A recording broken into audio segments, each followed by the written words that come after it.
One of the initial steps of the military Psyop program is directed toward the hostland military establishment itself. Since the military represents the government to the populace, their actions and attitudes can do much to create a favorable image of that government in the minds of the people. A soldier's attitude goes a long way toward implementing an effective military Psyop program. Great strike against you. Oh, sure. For your other show. I guess that is kind of a feather in my cap when you really think about it. Because you fought back and they backed down, but they did it with saying that, oh, they just gave you the copyright, that other... Yeah. Well, the interesting thing about that whole situation was I anticipated that I would get a copyright strike for some reason. And so I created my own music. I created it from scratch, which I've done before. Let's call it music. It's really loops that you put together, and a lot of people in the audience will know how that works because it's not really music. It's just a backbeat and you add other things. Anyway, the point is I made it and I used just percussion. I didn't use anything else, and I might play it sometime during the show. It's just percussion. That's it. It's just to play in the background. That's it. And I got a copyright strike. And I find that really amusing, actually, because there's just, how can you claim a copyright on a beat? No melody, nothing. So well, anyway. A beat you could, if it's a known beat. Yeah, okay. So I put it, well, I don't want to be contrary. I'm just saying I put a bunch of beats together. Yeah. So I guess the thing is that if that were the situation, if you could just copyright a beat, then nobody would make any music because... Well, I'm thinking of some particular rock songs. There's a particular introduction, and you recognize the beat, and you know what song it is already just from the beat. Yeah. Totally So that's an isolated case, but a random beats that you cooked up, that's a different issue. I think so. That's my sense of it. That they were really going a step too far. So within one day, I filed the copyright. Well, they filed the copyright against me. I refuted it, and I got an answer the same day that, yeah, you're right. It was not really a copyright. No, they said that whoever filed the copyright gave you the copyright. Oh, yeah. Yeah, it's your lucky day. Yeah, they gave you the copyright. Ooh. And they've already demonetized everything I do anyway. The point about a copyright is sometimes they'll let you have the music up and the person who owns the copyright will get the money. It's all about money as far as they're concerned. They don't get that sometimes people are just doing things because they enjoy it. But their response to your rebuttal was that they gave you the copyright. So why would they file a copyright infringement and then give you the copyright? You got me. Yeah. It's I think that was YouTube's way out of their corner. Right, because I was very clear about the fact that I had evidence, good old evidence, in my rebuttal. I just said, I can provide the evidence if you like because I created it myself. And I think that sort of cornered them. But and it's an interesting world that we live in because we never know what's real and what's not. And it always you called their bluff, and then that's why you won. Mm-hmm. Yeah. So it's figuring out how to like you said, know what's real and what's not. And the major thing for me was that learning from you and knowing from experience with having had a business, you have to have whatever you want to call it, a paper trail or something that can verify that you're the owner, because it can be taken away from you. I've had several. Do you know that I used to have the copyright on the name Narnia in Canada? I had not the copyright, but the trademark, which included a logo and the whole thing. And I got it in 1991, so way before any of the Narnia movies or anything, because I had a business called Narnia. People say, Hmm.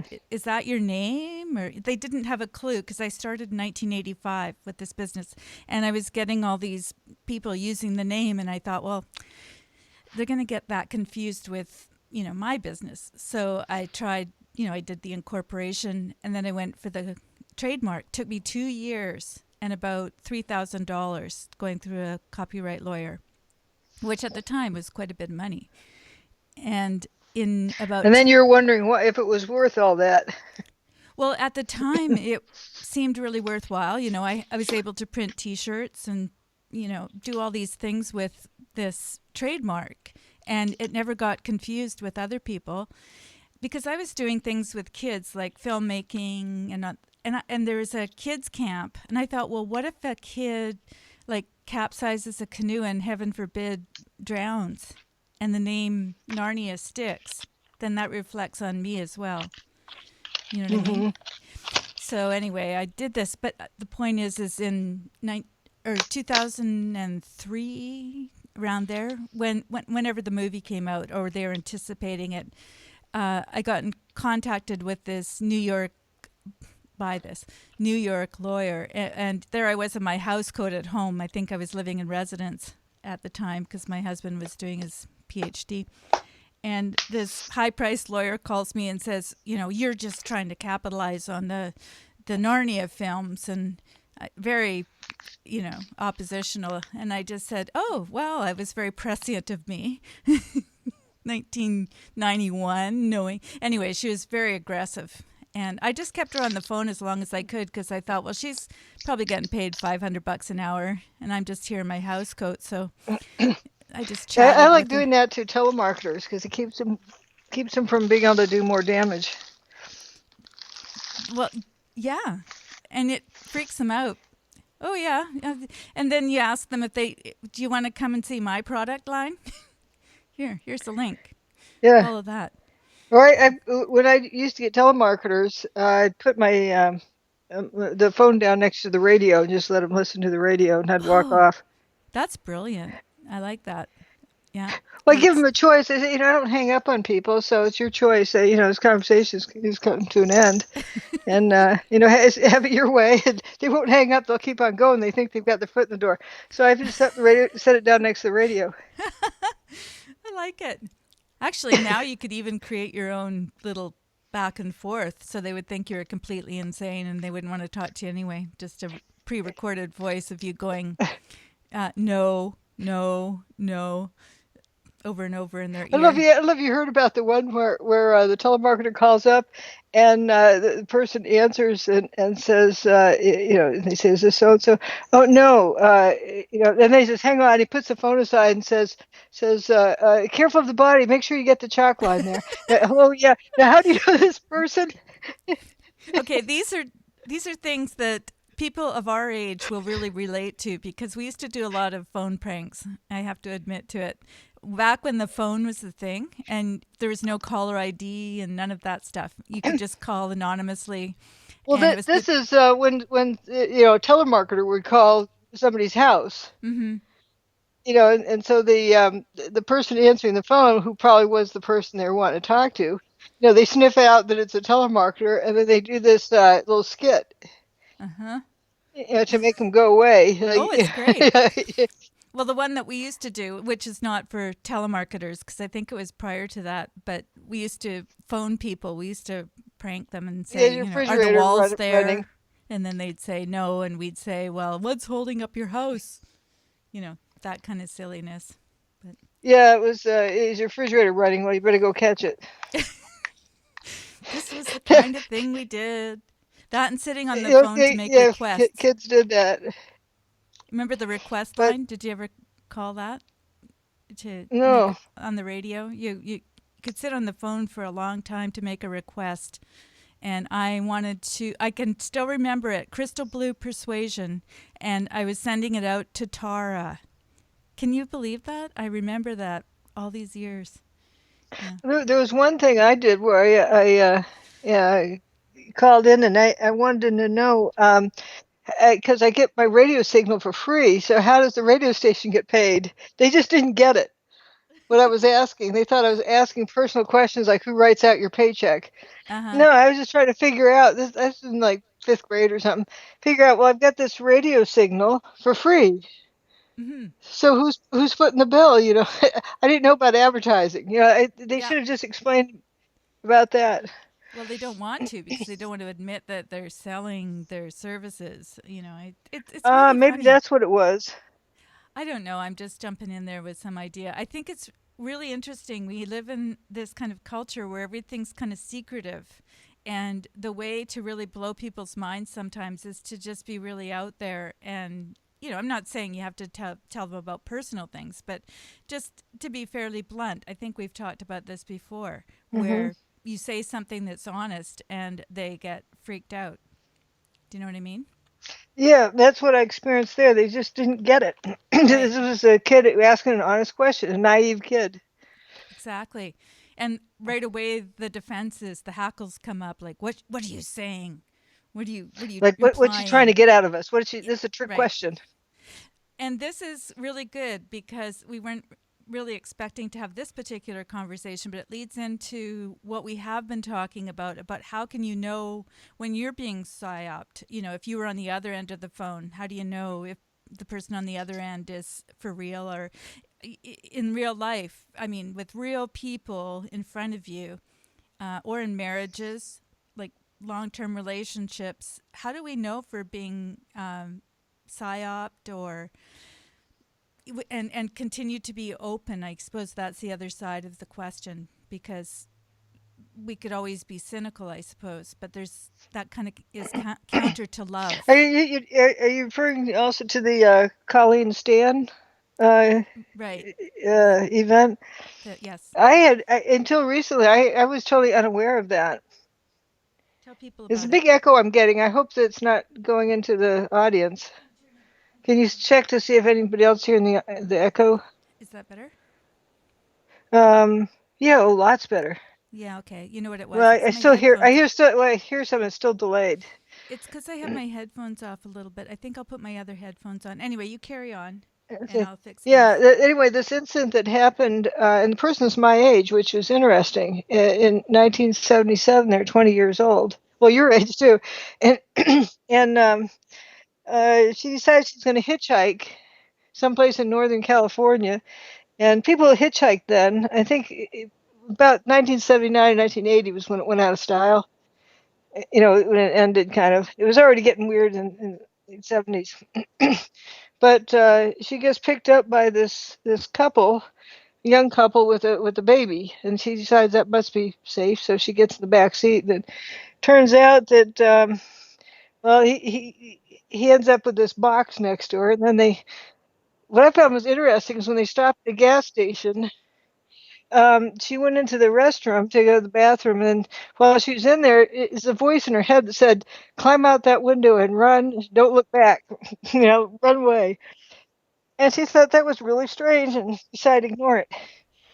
Um, Hmm. anyway, she gets back in the car and they drive down this dirt road, and the box sitting next to her is has a little hole in it on the side, and then she learns quickly what it's about. He puts her head in the box and locks the box overhead, so it's like severe sensory deprivation. Then takes her to their house and has her as a slave in the basement. All sorts of horrible things and torture that he does to her.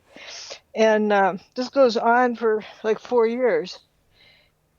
And he decides that his wife, witnesses this, and I think if you look up on YouTube, the girl in the box, they made a Right. coffin-sized box for her and would lock her up like 22 to 23 hours a day. It's And the good horrible. part when you're watching it is that um, the person this happened to is the narrator, so it turned out okay. But That's what I he always tests her. think. Sorry, I'm glad you mentioned that because I always go, this Yeah, this is kind of blowing it for me because I know that they survived. Go ahead. yeah, but but still, otherwise, there's no interest in watching it. You're wondering, okay, how does she get away? But Right. then at the 4 year point, that's 4 years. Uh, he takes her to her parents' house for a visit overnight, and picks her up the next day and takes her back and locks her back in the box. and the big box is under their bed, and so she hears all the goings on between the couple. Mm-hmm. There's one point that the wife had a second child, and she heard it was born at home, and they let her out of the box to meet the baby and then put her back in the box again. Some strange stuff like that. And then 3 more years go by, so it's a total of like 7 years. And then finally, the wife comes and tells her that that she was free all along, because he had told her early on that he worked for the company that's in charge of slaves all around the world. And there's police that are a member of this company, and there's construction workers, people all over the place. And if anybody's slave gets out of hand, they'll get him and torture him. And she apparently believed that. So she thought that all the neighbors of her parents' house were part of the company, and so she couldn't afford to talk to him because they'd be listening through the walls. It's a bit of a Truman Anyway, Show. so at the 7 year point, when the wife says there was no such thing, or he didn't work for the company, he didn't belong, and he could have left at any time, and so she gets on a bus to go home, and just where she gets on the bus, I thought this was brilliant. She calls the guy up and says, "I'm leaving, and you can't stop me. Bye." Yeah. Just to take her life back. But imagine that for 7 years. That's a 20-year-old woman to the time she's 27. Yeah. It believes, first he did have her held against her will, but later on, apparently she was even in the backyard unattended doing a chore that he was wanting her to do. Mm-hmm. But she believed she couldn't run off because the company, was all around the neighborhood and they come get her. Mm-hmm. Yeah, it's an amazing story and sad. There's a whole bunch of people that are experiencing that all the time, and they unfortunately don't have a happy ending. It happens more than we know. With this gal, there was she was the second slave this guy took in. The first one he killed, and so the second one, for 7 years.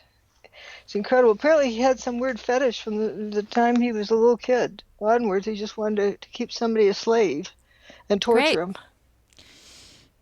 That's the thing, is that sense of entitlement, or that we can fulfill our personal fantasies at the expense of somebody else. And at whatever level that happens, it's happening all the time.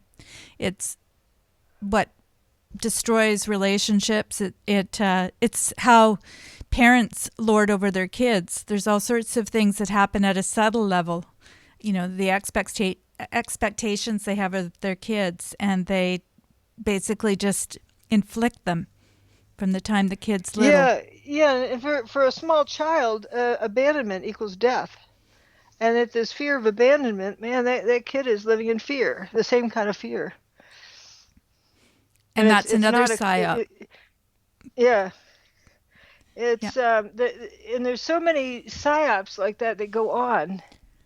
Lots of these people held captive. There's this Natasha Kampusch, who's in Germany. I think it was over 8 years, like 8.5 years, that she was from the time she was a little kid. She was held captive. And there's J.C. Dugard. That was right. 28 years, was it? No, 18 years. She was, I think it was 18 years, and she was 28 when she got loose. I'll look it up. But mm-hmm. but there's some really bizarre things. There's a lot of cases where the kid has gotten free. You don't hear about the ones where they didn't. But that, where it turns out, after a long period of time, the kidnapper, or one that's holding him captive, is, it gives him more and more freedom. And the Natasha one was quite interesting because she realized she was so weak from being kept down in the cellar in this little, 10 by 10 box that she couldn't move around in. But he started letting her go outside to help in the garden when he trusted her, and because also she was real pale. And she realized while she was out there, in helping him, that she needed to strengthen her legs so she'd be able to run. mm-hmm. I thought that was an interesting observation. So she kept it in the back of her mind all along, because at first she was too weak; she wouldn't have gotten anywhere. Mm-hmm. And then finally she did run, and she, got to a neighbor's house and. So I'm curious about this because in the back of people's minds, both of those cases, and by the way, you're right, it was 18 years. I just looked it up. And in both of those cases, the women wanted to leave in the end. So we can call it Stockholm Syndrome in one way, but it's not truly Stockholm Syndrome because those people don't want to leave. There's never a sense that they want to go. So... Well, even the J.C. Dugard, because she's afraid she was going to get, in big trouble if she left. But then where would she go? How does she know what to do? To run to a neighbor, or, because she was captured at age 10. Now she's 28, and she has 2 kids. And it ended up unfolding is the guy took her 2 kids. To get him out to see some sunlight, I guess. And he was going to do some religious ceremony in the park or something like that. And he needed to get a permit from the university and took the kids along. And one of the other people working in the office sniffed something's not right. Why are these kids pasty white? And and then they checked up on the guy. He was on parole for all that time. And all the parole officers had ignored what was in the backyard. Mm-hmm. And there's apparently lots of ways that the system had failed her there. But at least she's out and has a life, not the life she planned, but the life she has. And that's a tough thing to get adjusted to, probably for a little bit, but to realize you have some life left. Mm-hmm. But there's various. There's also those 3 girls that were in around Cleveland, Ohio, I think. I don't know that were one. For 10 years. That was just recently. They got away, like in the past couple of years. Oh, I think I know the one. Maybe 3 years. Yeah. Yeah. He kept collecting more of them, and he let one of them have a baby. But another one, they kept punching her out or something so that she would lose the baby each time, and she was the punching bag of the 3. But they would stay silent. I mean, it got to a point where they could look out the window and see the people across the street. Mm-hmm. But we're too afraid to signal because what would happen if he also starts them out in the basement on chains. And I think it really does a psychological number. It's trauma-based mind control. Right. And so what happens if we're in some sort of a situation, say in a marriage where that's happening? You can start to understand why there's battered wife syndrome as well, or let's say battered spouse syndrome, because I'm sure that there are men that experience this as well, where they can't speak, they can't do anything without feeling like they're going to be punished and they can't leave. So people outside of that situation will go, why don't you just leave? What don't put up with it anymore. What is it that keeps them there? The Warren Jeff thing, and this is what apparently what a lot of them do is put a religious thing into it, and so they become God to these people. So these people have to obey him. And this is the one with it's what do you call it? Fundamentalist Latter-day Saints, FLDS. Around the Utah, Arizona border, Hilldale, and Colorado City. And apparently it's been going on there for like 100 years. Are you talking about Salt Lake City? No, Short Creek. It's at the other end of the state. It's down on the Arizona border. And it's called Colorado City? Oh, okay. Yeah, that's on the Arizona side, and it's Hilldale on the Utah side. Mm-hmm. And it's if you look at Google Map and look up and down the streets, all the houses have big boards, next to the street, so you can't see in. And all the women would wear prairie dresses, and they'd have multiple wives. I think he had something like 78. And if I was wondering what happens to all the men, if you have a 50-50 birth rate, or slightly more boys are born, what happens to all these? Well, they have them working construction, And this guy could apparently outbid anybody because he had free slave labor. But he had all the kids also growing up believing in this. And if they start to ask too many questions and look like they're thinking too independently, he would just take them out down the road and just dump them. They're like 100 miles from Las Vegas. I couldn't watch. And it was just horrible. And so how can anybody escape from there? Because you have to have somebody come get you because they're out in the middle of nowhere, and I think that's probably why they picked that town. But then the women don't want to leave their kids. Their kids have grown up in this environment where the leader is they call him the prophet, where he's God to them. And if the women are good enough, they can be God or godlike or something. It's this really wicked mind control. And then some of the women who did leave want to come back and get their kids, and their kids are against them because now they're outcasts. And one got a court order to come get them, and then how do you take the kid? You don't want to drag the kid against its will. Right. But it was pretty interesting. This one woman was there with a big station wagon SUV thing or van, and some of the kids were putting a calf in there and some chickens, and it's strange why they would do that. Well, they knew. But that was their livelihood. 2011, he got convicted, so the town's kind of drying up, but he was still trying to order them what they're supposed to do from his jail cell. He's got life in prison, and even had them finish building a palace for him. He said he'd come back if they built it. And it's just some, like, how could the mind control be that extreme? But if it starts at birth, and then you call the ones that aren't getting with the program, they all kind of I guess confirm the situation with each other and the way they're trained to interact, to always stay sweet, get along.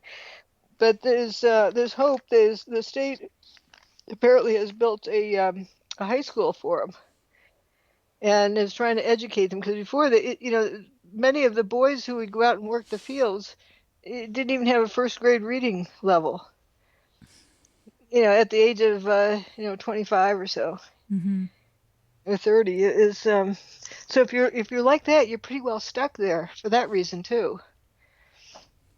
There's a lot of things, and I guess the battered woman syndrome kind of comes in, or battered spouse syndrome comes into that same kind of thing. Is like if you leave, you're afraid you're going to get beat up or killed. Well, that's it. And there's a strange part of it too, that you love the person who is doing the battering. There's this sort of underlying, because sometimes this doesn't start until later on when things get stressful. You have kids or you have financial problems or whatever. So you have this la-di-da relationship, and it can last for a couple of years. So people will say, why would you marry that person if they were already abusive? And that happens sometimes. But sometimes you marry someone and you find out that they're abusive, or that they can't handle the stress, or they're having a breakdown. And you're there for better, for worse, for richer, for poorer. And you do love that person. You've had time to get to know them and love them. And the people, how did they know what the reality is and see it from the outside? I've seen enough of these investigative reports on those kind of things, and it's like, just like 9/11, trauma-based mind control. And people don't realize they were mind controlled on 9/11. They saw it on TV. It must be real. Did they really? Did they see it on TV, or did they see something on TV? They believe they saw it. They believe what they were told by told about what they were seeing on TV.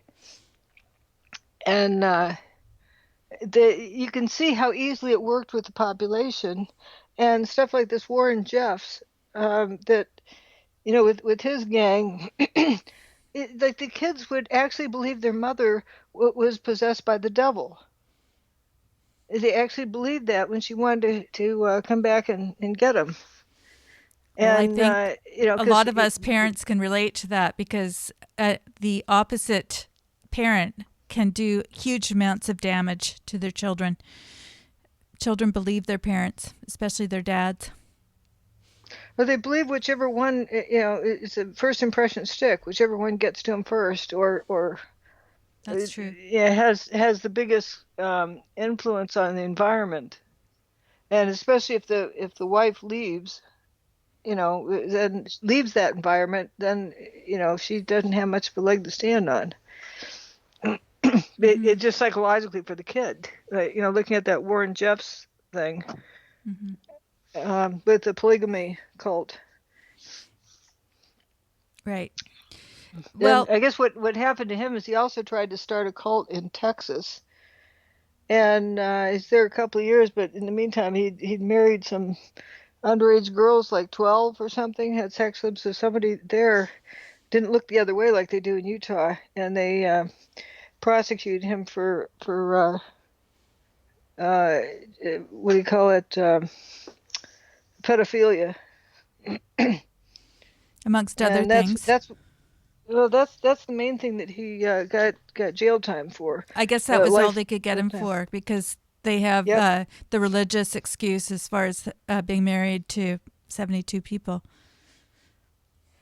Right, and that's and I saw something that it's an old movie about like wartime thing, and it was from the same area, Short Creek, which is a little bit just a few miles north and east of Hilldale, and that's where it took place. And they often call Hilldale the creek. It's just that's what they call their community.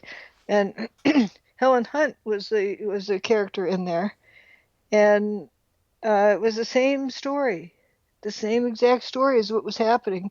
And they say that they can't get a new prophet until one dies. So that's why Warren Jeffs is still their lead. That's what they call their prophet. They believed he was the president of the United States, as well as God.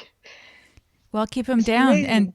And that's one of the things that people are afraid of with homeschooling. And, I'm all in favor of people doing homeschooling, but there is that sense that people are trying to keep their kids safe from other world views. And you know what I mean? It can have this other side to it too, which is your indoctrination, depending We're on also, who's yeah, teaching. you don't know, you have to pick your indoctrination. Is either the public school system or the homeschool system. Yeah, yeah. But And it of is the kind of two, weird. sorry. What? I was I going to was, say, of the two, if you've got decent parents, if you've got people that are responsible in most ways, then the homeschool system is much better because you're learning the ethics and the standards and the community that you come from. I think that's absolutely fine. yeah, It's but just when it gets abused. who's to judge? And it was interesting. They're interviewing one of these high school kids in Hilldale, uh, and or Short Creek, whatever you want to call it. And he was enjoying the fact that he has multiple mothers, because if his mother isn't available, he's got another one. Mm-hmm. He's got something like 28 brothers and sisters, and so there's always somebody his age to hang out with. I mean, it's really weird. Mm-hmm. But he was proud of that and happy with that. But that's what he grew up in. Well, it doesn't surprise me because I see this happening in every realm. And, I still have this sort of struggle because, on the one hand, that's how we were created, I believe. We were created to have trust with our parents. And you see it in the animal kingdom when, we've looked at some of the ape or the monkey footage. I'm Your sorry. monkeys, yeah. Yeah, and you see this, but it isn't always perfect in the animal world either. There are Right, imperfect right. parents. But I think because they don't have the same verbal skills, the psyop isn't quite as it's doesn't seep in as deep as the ones the humans can tell you a lot of stories, and you can imagine all sorts of things, like the fear that gets rather than like in the monkey troops. the low-ranking ones can't eat until everybody else is done, or else they get beat up, and they know that. So that's the rule of their culture, is to, unless they're the first ones there, and they grab some food and they run before somebody comes and gets them. And then after everyone else is done, they come and pick up the scraps. Mm-hmm. But that's what they understand. They don't have a fear that God will strike them dead if they're eating when nobody else is around.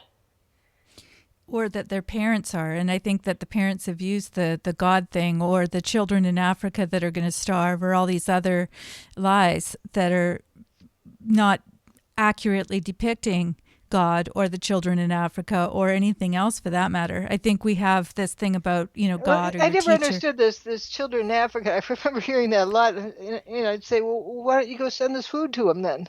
Well, this is the thing, and so I consider that to be part of the problem as well, because, well, I'll tell you this, I didn't ground my kids because there were a lot of people that would ground their kids, and they'd say, you're grounded for a month. And then by the third or fourth day, they'd, find that it was a real hassle for them because they had this kid around the house all the time. Mm-hmm. And then they go, okay, well, fine, you've been really good, so you're not grounded for a month, because they're extreme rather than having something that's commensurate with the sin or the Yep. problem, that they do it Yeah. in anger rather than with wisdom. Yep. And undisciplined discipline equals no discipline.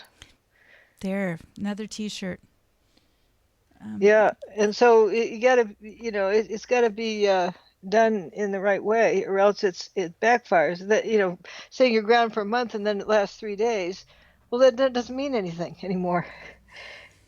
Well, it means less than nothing, because now you know that what you can get away with. Now you know what the line is, and you're going to continually try and cross it with your big hairy Yep. toe. Yep. And but this psyop thing, I've been fascinated with it this past week, looking into this, because it's a parallel with what's happening in our society. Like, why the social justice business? You want to be with the in crowd.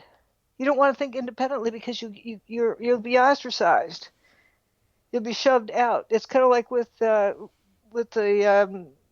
fundamental Latter-day Saints group, that you get with the system. Everybody smiles and it's nice to everybody, because they're going to get ostracized if they show any anger, because that's the way the rules are. And they don't make eye contact. They do this. They do that. They have certain routines they go through, and motions they go through, because that's what the rules are. And you don't want to deviate from those. If you start to deviate from them, the head guy will put drive you out of town, or get one of his henchmen to drive you out of town and just dump you out in the middle of nowhere.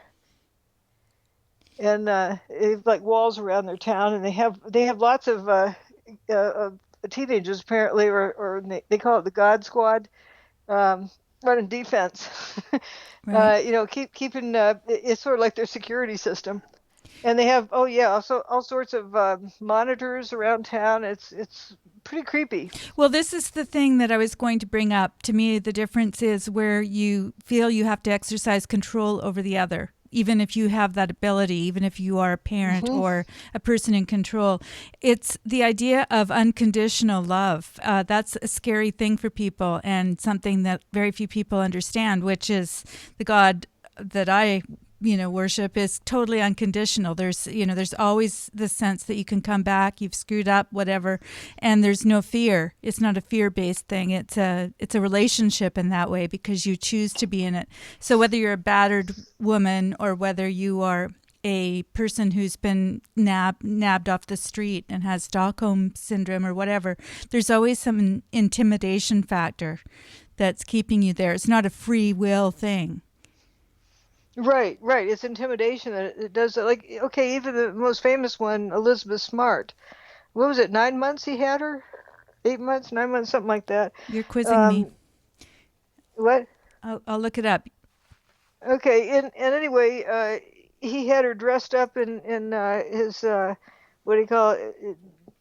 Prophet type suits, like big sheets, or whatever you want to call it. I hope I'm not offending anybody. That's the best I can describe it. So they're religious looking robes with their face covered, just their eyes showing, and they could walk her right through downtown. That must be a real power trip. I always thought that she would stand out in that case, but yeah, And it's just her was eyes. just. The sheets wrapped around the face, below the eyes and above the eyes, and so it's just the eyes that are looking out. Oh, so you're talking about like being a Muslim and having a Yeah, yeah, burqa. like that kind of I outfit. see. It's just like a big sheet all over, Okay. wrapped Yeah, around, well, that's. and had other women too, and she looked like the daughter of the guy and his accomplice, Hmm. wife, whatever, and they walked That's right through downtown. That's the other thing. That's the one that really baffles me. They've got a partner. They've got a wife or a husband that's Oh, involved in this. That's the bigger psyop, don't you think? yep, the J.C. Dugard thing was like that too. Now this one with the Colleen Stan, the one from 1977, the hitchhiker. It turns out he abused his wife almost as much, Why am I and not she had surprised? Stockholm syndrome for sure. And it took her. The gal wouldn't have gotten away if it weren't for the wife. The wife is the one who finally told her, that's just all a psyop. You've been free to go, for a long time. And but it took the wife to say that to get the gal realizing she's free, but it also took 7 years for the wife to be able to do that. And apparently, the last year they'd been studying the Bible together Hmm. and going to church, and that somehow changed the wife. But the wife was also a battered woman and Well, been there's tortured almost as badly. yeah, and even if a church is just a place to go when you know, some people go there because they have an experience and they want to go to church, but some people go there as a refuge. And then they find out that there are people who are able to help them, and often that what happens is that the man mostly will get mad at the church or a social worker. My sister was a social worker, and the woman will start to become healed when they go to a psychologist, social worker, church, whatever it is, and then they're subjected to even more abuse. What's so neat about this Colleen Stan case, the hitchhiker girl, is that when she got free, what she went into is helping other women Right. in adjustment and all. But her siblings said that she never was quite the same. She Well, wasn't the bubbly, happy-go-lucky kid. She was very subdued. I could only imagine why that would be. I mean, it makes Like when sense to she me. narrates her story, she does it very straight-faced. It's Hmm. just very matter of fact. I guess she's distanced herself from it, so she doesn't, she's not part of it. It's just a story she's telling. Have you ever had a situation in your life like that? Not that we need to know, but I mean, I can relate to that in a certain way, and people will Yeah, go, "Oh my yep, gosh, I can't believe that," and then you're just kind of going, "Yeah, yeah, well." yep, yep. And you learn from it if you survive it. You learn from it, and what you're gonna watch for in the future. But if you're very naive, like this gal was at age 20, out hitchhiking, and people hitchhiked in the 70s. And that's why they quit hitchhiking, because they're getting snatched up and held captive someplace. Well, I had a small But experience of that, and it was enough. Just it was only for a few hours, but being driven around and told I couldn't leave, and the things that go through your head, like you have an umbrella in your hand, and you're thinking I could get this guy, and you start to really, and you're 13 years old, and you shouldn't be in that situation in the first place, but there's these survival skills that start to kick in. yeah, like Elizabeth Smart, here they are walking through the streets downtown in Salt Lake City or wherever it was, their area, and couldn't she just reach out and grab somebody and say help? What could he do? Like to sneak through is a crowd area, you can sneak through the crowd, but then what happens if you fail in your escape? And what ended up happening is somebody said, "Are you Elizabeth Smart?" And no, she shook her head, and she wouldn't, because she wanted to make sure that he wasn't testing her. Yeah, This is it's like the same with this other case, this Colleen Stan.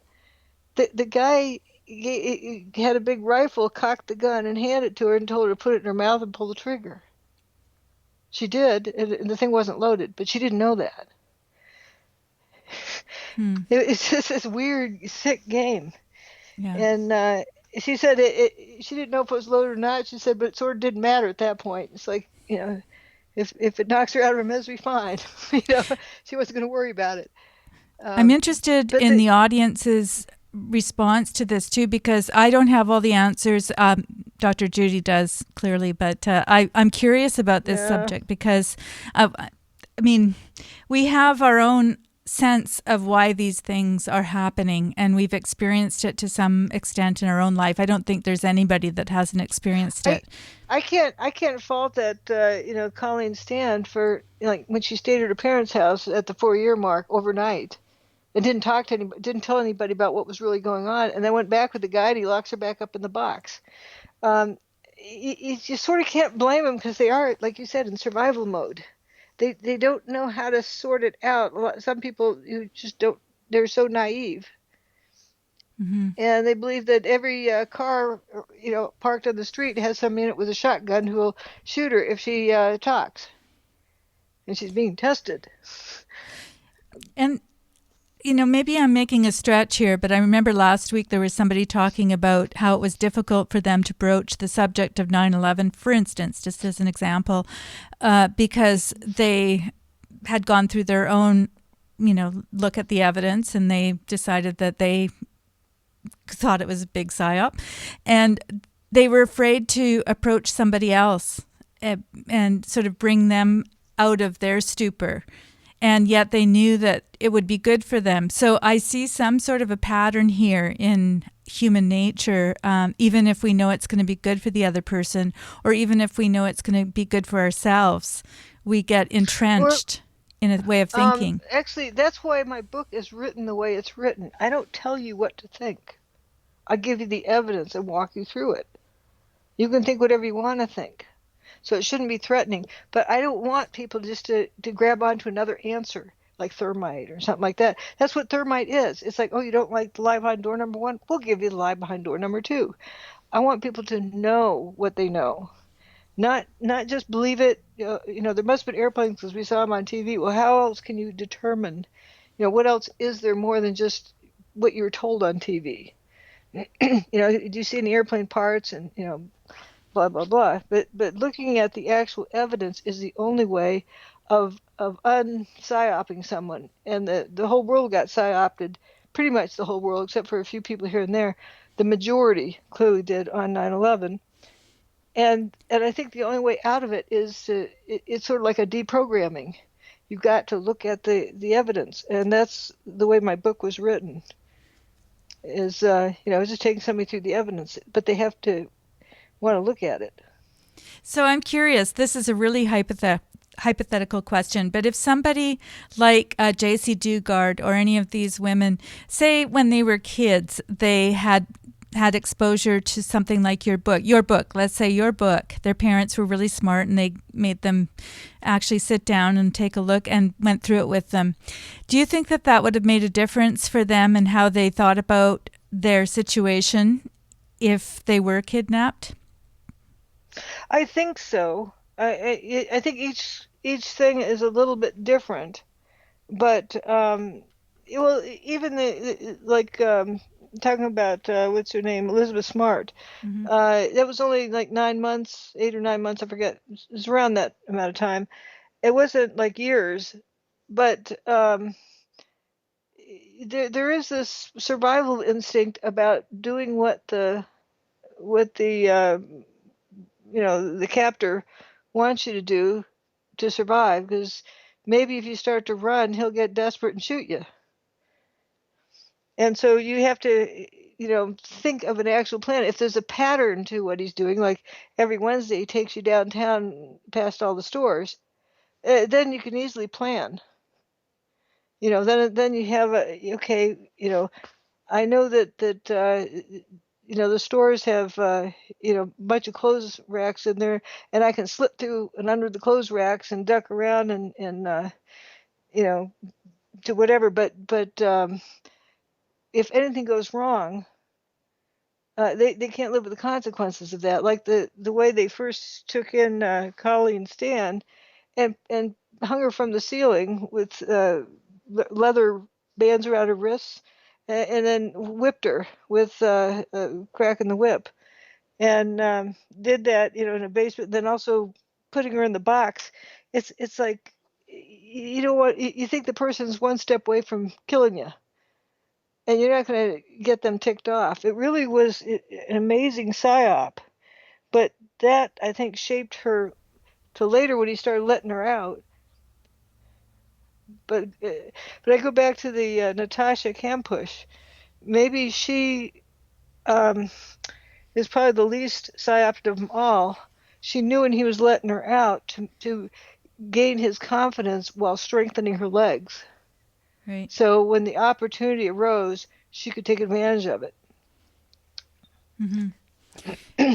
So, without necessarily looking at all of the dramatic situations, I want to bring it down into a closer focus into our own lives, because I think that this has a lot of relevance when it comes to discussing even the current situation that we're in, which we won't go into right now, but I don't want to necessarily discuss it. We're going to go back to the book and see how it relates to our understanding of how things work. I've got a picture on the screen of one of the firefighters and the cars that have supposed fires around them. I mean, this is a really good example of how we jump to conclusions, or we're afraid of fire, or it plays into our fear, which I think what the bad guys always do. Any bad guy, or we're big or small. told that there's fire and we don't question it. Right. That's, I guess, what I'm trying to get across to the folks that are watching.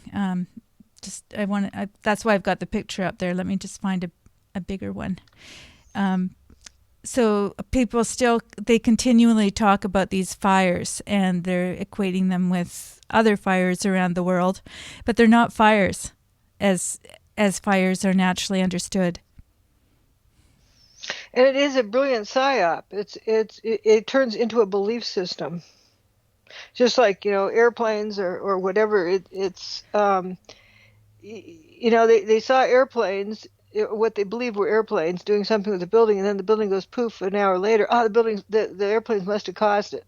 Where that's irrelevant. Airplanes do not turn buildings into dust in midair, real ones or fake ones. Because of the sequence of the events they believed, people keep asking questions until they're given an answer. They don't evaluate if it's a good answer or not, and they just take it and run. Right. And I've got the pictures. There's a sequence, figure 10, 11, 12, and 13 from the website. It's on articles, JJ2. Anyway, I think you probably know the one that I'm talking about. It's got a gray car, and there's a car in behind it that has the quote-unquote flames, Cheetos. And so when you look at that, the first thing you look at is fire. But the first thing I look at now when I see that image is that there's a lot of paper on the ground. I just find that quite fascinating, because we change our focus when we begin to see things differently. Right. And like a card trick, maybe that's the best example. It is, what causes you to not see what underhanded slick maneuver somebody's doing. And this is pretty slick. Because I'm seeing the picture on it now. It looks like fire, but you see how it's unburned paper around. Why is the paper not burning? But most people don't think of that, because their attention is drawn to other things, and they're told, by the TV announcer person, that this is, fires from whatever cause, from the airplane fuel or whatever, and then okay, that's an answer, and they quit asking questions. They quit observing, and probably the best thing, in that case, is to plug your ears up, turn your ears off, don't listen. And what do you observe without being told? Right. And that becomes a tricky thing. It's really cool, though, when that happens. And I think that was something that happened when people were talking about the California fires, because we don't need Dr. Judy Wood and behind us at every. This is the difference. And this is, I guess, how I'm seeing it as compared to a controlled situation where you have cameras and people telling you what to say, which is what the powers that be want to have happen. They are controlling us. But when we become our own people and we start to see our own patterns, I don't need you standing behind me to say, oh, notice that there's paper on the ground. I have learned enough to understand that bit. There's more to learn, but at least I can see that. And when I see another fire, a true fire, or a traditional fire, shall we say, I can see the difference. And I don't have to say, oh, well, go ask Dr. Judy Wood, because I can actually say, I know now. And it is very empowering to be able to speak to somebody else with that kind of observation, because you're teaching them to, it's the old expression, teaching them to fish. But what happens if you're like in the middle of the fundamental Latter-day Saints group, and they all look at you and start pointing at you like you're a heretic, you're a whatever, and need to be shunned? That also happens. So and that's what part of the control mechanism is getting enough people. Like look at the C-16 issue. People did not stop to think. They're all jumping on, just like they're a member of a cult. Well, they are. And like they really are. Yeah. And Jordan Peterson trying to talk, and they're all just rah rah rah, making noise, and inserting something over the loudspeakers so nobody can hear him, like children. And so if you don't like what he's saying, why don't you walk out the door? Yeah. And why I do you think have to keep other people from hearing it? It's really clear in that particular clip what the problem is, because he's basically saying, can we ask questions? Can we have a dialogue here? Can we have a discussion? And even with the people on so-called his side, I don't think he saw it as sides as much as the people themselves did. But he was trying to create a dialogue, and none of them could conjure up an idea of their own, or were willing perhaps to step out from the crowd and say, oh, I have a question. I was just wondering if you could clarify this for me. Even if they're angry and they say it with an angry edge to their voice, they're actually trying to work something out for themselves. Right, and you didn't see that, and that reminds me so much of or one thing or the other, which they seem the same to me. The Latter-day Saints, the fundamental Latter-day Saints group, it's like you get people ostracizing others as the devil if they don't say the same thing. And so that keeps people saying the same thing, or whatever the same thing is. Now, where that gets started that's what you need to look at. And that apparently is what's happening in a lot of colleges and universities. It's training, and also elementary schools and high schools, it's training students to be that mindset. If you grow them up in that environment, like the Warren Jeffs cult, then that's what they see as normal. And if you grow students up in a elementary schools, like that's what really bothered me about Michelle Obama going to Indian reservation elementary school, talking to fourth grade Indian kids, telling them how horrible Americans are for they're stealing their land and stealing their way of life and stealing their form of government and their medicine and so forth, and aren't they horrible? What you're doing is just stoking something that's going to explode later on. Why do that? Well, some of us think that might be part of the design. Fourth graders don't know enough to think for themselves much. Yeah, I feel like there's a design behind that, and it's worked to a great extent. And I think that, as you've talked about the core curriculum, I think is the name of it, a lot of these things are meant to stir up controversy, stir up just conflict. Sides. Yeah, stoke create sides. Yep, create sides. And, truth doesn't have sides. Facts don't have sides. They just are. Well, I'm going to ask a question. Including the biggest psyop about, and I hope I don't get somebody upset here, but the biggest psyop about getting people to question if the Earth is a sphere or if it's a flat disk. That's another example of a group think, and people get swept up into that. And why would somebody discover the Earth is flat just the past 5 years? And they never thought of that before. Would that be weird? But each person can. The weird part is each person can solve that question for themselves by observing. And there's nothing wrong with putting forward an idea that you think. My son had an interesting idea about the origin of the world, and I didn't bash him down and say that's ridiculous. Go read an encyclopedia or something. You allow that. What's the harm?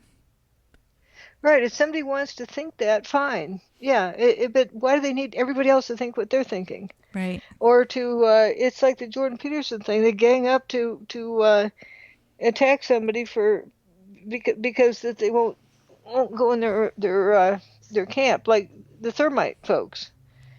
If you like Dr. Wood's book, and don't buy into the thermite, then you're the devil. Mm-hmm. There's something wrong there. It kind of ties in with Miles' question. Miles Flagg says, has Dr. Wood talked with Hummux of 9/11 TV? He seems sincere. Are the other 9/11 people jealous that Dr. Wood holds the first in line for the Fraud Enforcement Recovery Act? It's an interesting question. I didn't mean to laugh. I just think it's funny when I hear about you being called jealous, because I wouldn't ever have that come to mind, but no, that's I the question. I don't know what this person's talking about. I don't know what that. The Fraud Enforcement Recovery Act. I don't know what that is. Well, I know what either. that is, but I don't know what the. That's the one of the things that applied to my case, legal issues. But what are they talking about? Well, for one thing, I wonder, Miles, you can't really speak for other people. So my first question would be, I wouldn't know what other people are thinking about Dr. Judy's work or how they feel about it. So I could never insinuate that. Are you asking if they're jealous? Also, how fruitful is it to ask if somebody's jealous of somebody? For what purpose? What problem are you trying to solve? Yeah.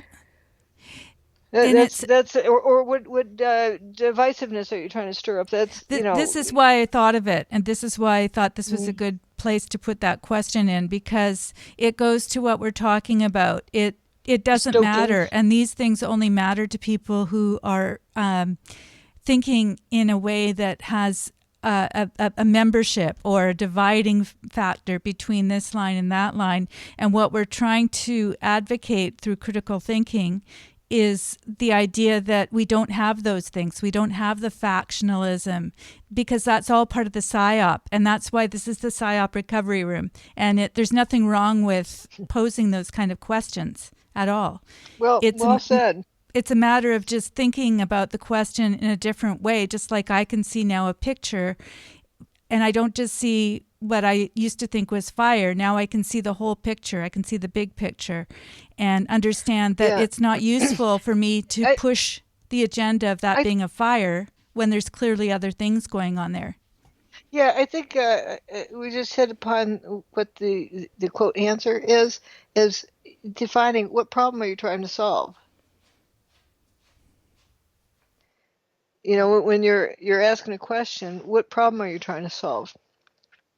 If you're concerned about the paper, unburned paper, and other issues, okay, they're part of one problem you're trying to solve. If you're concerned with jealousy of somebody, of something, or who said what to whom, when, whatever, that's a different problem. But what problem are you trying to solve with that? What's the outcome you're looking for, and for what reason? And I think those issues become important, and maybe that is what helps sort out, if you were in a cult, how to identify whether or not you're in a cult. Ask yourself, what problem are you trying to solve, and how are you solving it? Are you just going along to get along? Mm-hmm. I love this process because it's a safe place. And this is kind of what we're talking about, having a safe place to come to, kind of like these guys went to the church, or they went to a social worker, a counselor, or a friend, or somebody on the street, just to have some sanctuary from this idea that there's somebody at home that's going to try and get you to do certain things the way that you don't want to do them. I'm trying to make that into a metaphor, but it's not necessarily a good one. It's just, I'm hoping this is a place where you don't feel put upon, but there's a friendly atmosphere, a community of people that are all trying to learn. And and trying to sort out instead of feeling, emotion. If you could write down a list, like the famous pros and cons list. Should I do this? Should I not? Should I go on this vacation? Not go on that vacation? And you write down a pros and cons list of what are the good and what are the bad about it. Maybe that's in a similar way. You write down what it is your objective is, and sorting that out. And I'm thinking of these various women who were held captive. Their objective is to escape. Now, it becomes a little bit tough. What is survival, and what is part of the trick? They're gullible to the trickster. That becomes a difficult issue, like sorting out about 9/11, what really happened that day, because we were all told blah blah blah, and that's what I believe. How can you sort out something else? And I do think a lot of our culture doesn't really care. They just want to get along. They go along to get along, and that is the biggest danger of our culture. Is you can get somebody in charge of what airs on TV, and they've got control of everyone's mind. Mm-hmm. Massive mind control. If you what? It's one of the things we both like about Jordan Peterson, because he basically says, no, some things are going to be uncomfortable. And telling the truth is really uncomfortable.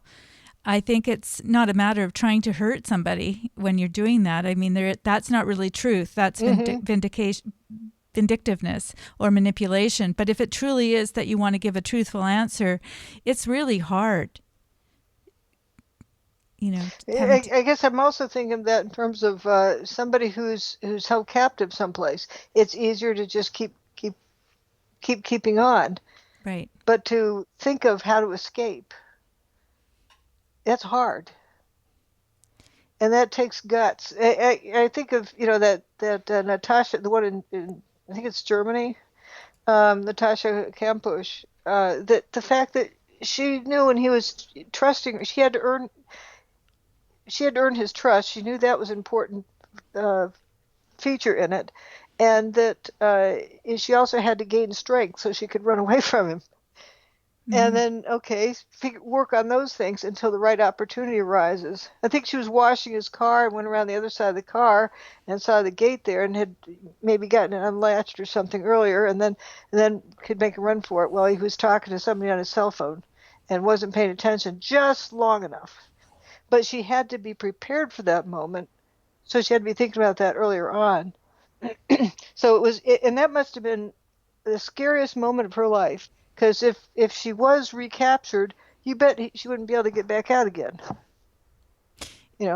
I said, I had an inkling of that, and I was hitchhiking with my friend Louise, and Louise doesn't have a last name, but anyway, we were kids, and we got into this car, and it had there's all the signs there. Literally, there was a sign on the front of the car in the old days, in the big old car, and it had restricted to persons under 18 or something. It had remember that cat that used to be on the movie theaters?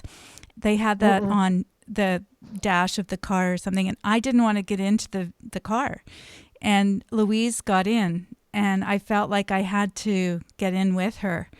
And I knew the minute we got in that it was a bad idea. But the worst thing was they drove right past my parents' house at a certain point. They kept driving around. And I saw my dad out in the front yard. And I thought, this is where it was just one of those things where you could just yell, Dad. But I didn't want to identify my parents. I didn't want them to know where I lived because I wanted to keep them safe. And so, you don't realize that that's how you're going to respond at 13 years old until you're in that situation. I would rather have had them, all the different threats that they were giving us. I would rather take that myself than have my parents suffer. Mm-hmm. Yeah, I understand a lot of kids are that way. They fear that something will happen to their parents or their family, and that's what keeps them going. I think even with J.C. Dugard, similar things like that were going on. He was sexually abusing her, and he admitted to her that he had a problem, and so she was saving other little girls from being harmed. And so she believed she was fulfilling a service. She was keeping other girls safe by doing what he said. It's strange how a captor does that, but any captor, I think, has that ability if they want to. Mm-hmm.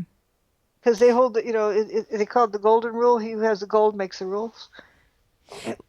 Yeah, something kicks in. And I think that has to do with our parenting as well, because even the fact that Louise would get in without even thinking and that I had a reluctance tells me, like her mom wasn't there very often. She didn't have a dad in the house. She didn't have a lot of the basic training, I guess, about how to learn to trust people or to know how to behave, how to say no, because that was a situation where really all we had to do is say no. I don't need a ride that badly, But it's an interesting thing that happens with people. I got to tell about my sister. I don't need my sister. She's a year and a half older, and she was found talking to a stranger, and mother came up and scolded her for, I told you not to talk with a stranger. Well, he's not a stranger, Mommy. I've been talking to him for 10 minutes. Kids are funny, and they take things in such a different way. I'm being very anecdotal today, but I have to tell you this along those lines. It's kind of similar, but I used to have a huge daycare center, and I had all these staff, and it was really funny because I think one of them told me this story. But one of the kids that was in the center had two mommies, and so this was back in the 80s, so it was a long time ago before that was very normal. And so this kid comes up to it's also when Ariel the mermaid came out with Disney, and so he was wanting to make an Ariel card of some sort, and he says, how do you make love to a mermaid? And all the staff were just going, oh, what do you, and somebody had Maybe the presence. Heard somebody else ask that. We're just repeating the question. No, but had the presence of mind to say, "What do you mean?" To clarify this, and he goes, and he makes a heart with his hands, and he goes, "Love to," a love to, and what he was trying to say. How do you make a heart? So sometimes how do you make a Valentine's card? Yeah, like you want to make a heart, like draw a heart. And because we had our adult minds in gear, the way he said it was, how do you make love to a mermaid? Which conjured up all sorts of other ideas, but it was quite hilarious because it was in the eye of the beholder, and it just took that one question of clarification. What do you mean? Tell me what you think. Yeah, that was good. There's some other interesting things like that. I don't know if I should repeat them. That my cousin said about the neighbor kid that she was babysitting. The dog's name is Peanuts, like, the comic strip. And she'd say, you want to come see my dog, Peanuts? But say it real fast, so I think you know what it sounded like. Yeah. And she went, huh? What? I love how you're nervous about telling that. It's a cute little riddle or joke, haha. Yeah, I think it's hilarious, actually. So I think some of the most. But adults, especially teenagers, teenage girls have trouble with that. Like, why is the kid she's babysitting saying such a thing? Yeah. And even as an adult, I would say things all the time that my kids would go, "Mom, what are you talking about?" I don't want to bore people with my anecdotes, but it's funny how we can say things that are I do have to tell you this one. When bling came, or when people were calling things bling, and I didn't know what it meant. and they said, like gold chains and stuff, and I said, "Oh, you mean like they're treasures?" Oh. Like they're treasures. And they said, "Yeah, Mom, like they're treasures. You're thinking about a rapper with his treasures." Anyway. Yeah. Just Yeah, it's of course, we said things that our parents looked at us funny about too. I don't remember. Like, maybe it was even using the word groovy. Oh yeah. Or my brother said bad trip. It was or a really bad scene. It was a really bad scene. I remember when he said that in when I was a kid, and I just went, "What does that mean?" Because I was in theater, and I just thought of a scene. Did they trip on the stage, or what happened? Anyway, there's some different questions here. language that changes with each generation.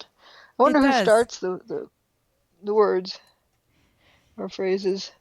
But anyway, this looking into this business of the mind control of holding somebody captive, and I think each person's different.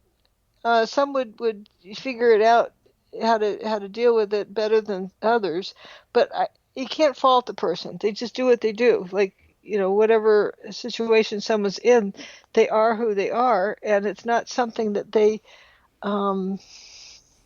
should be judged on at all. At all. I'm very adamant about that, because people they react to whatever they react to, however they react to it, and they're already going through enough. Why judge them on it? That's pathetic. Mm-hmm. Well, I think you really did that in your classroom. You really allowed the kids to learn in their own way, I would say, from what I understand.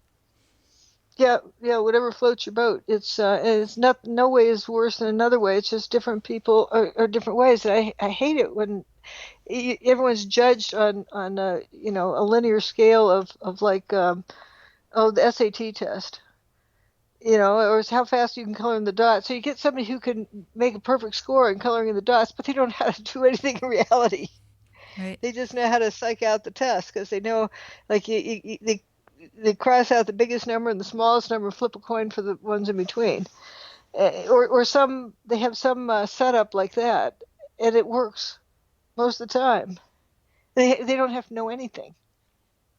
Mm-hmm. And they just know how to assess the way the test is set up, to normalized or whatever standardized multiple choice test.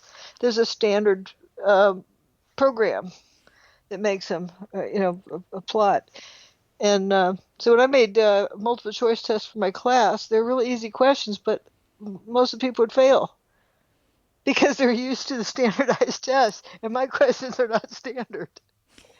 I can only imagine. Yep. So it's and so you get the test taking, and that's not a useful skill to measure people on.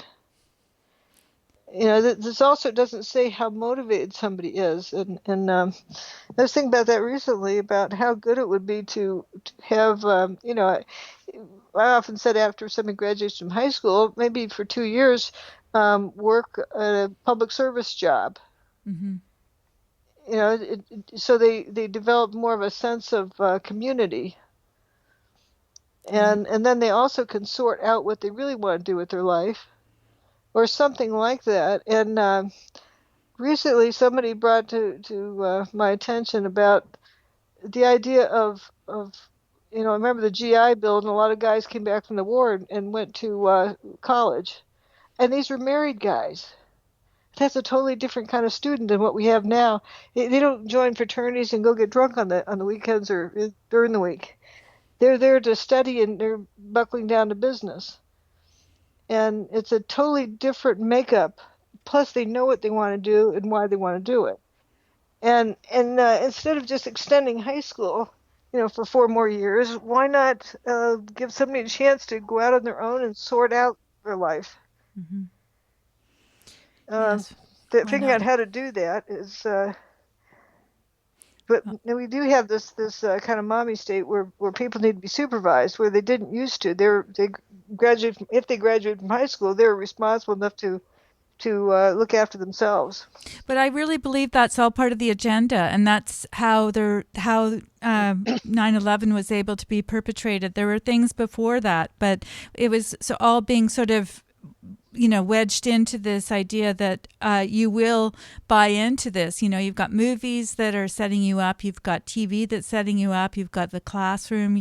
Plus, you've got parents out working, so you really are not getting their values as much as you would have in the old days. And then people aren't going to church. And you're trained to how to take standardized multiple choice tests. Yeah, and this is what it produces. Somebody brings up Jonestown, which I know that we've talked about before. Yep, it's very similar to the fundamentalist Latter-day Saints. Very similar, because you have this, David Koresh. No, not David Koresh. That's another one.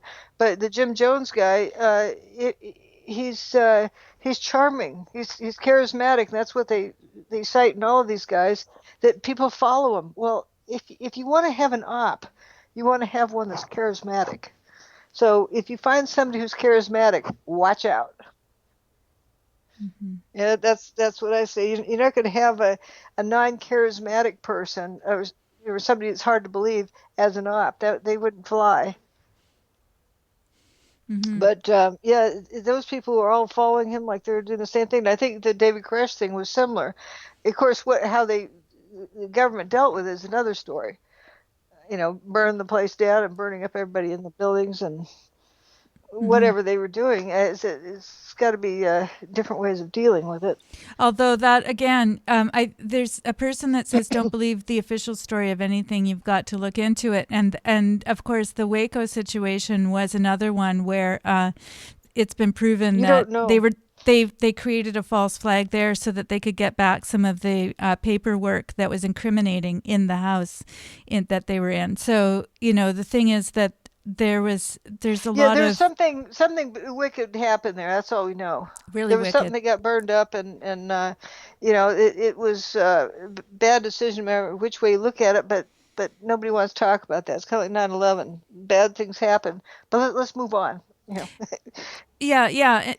Let's move on. And the thing is that I think what we're relating to in all of these situations is how people get into them in the first place.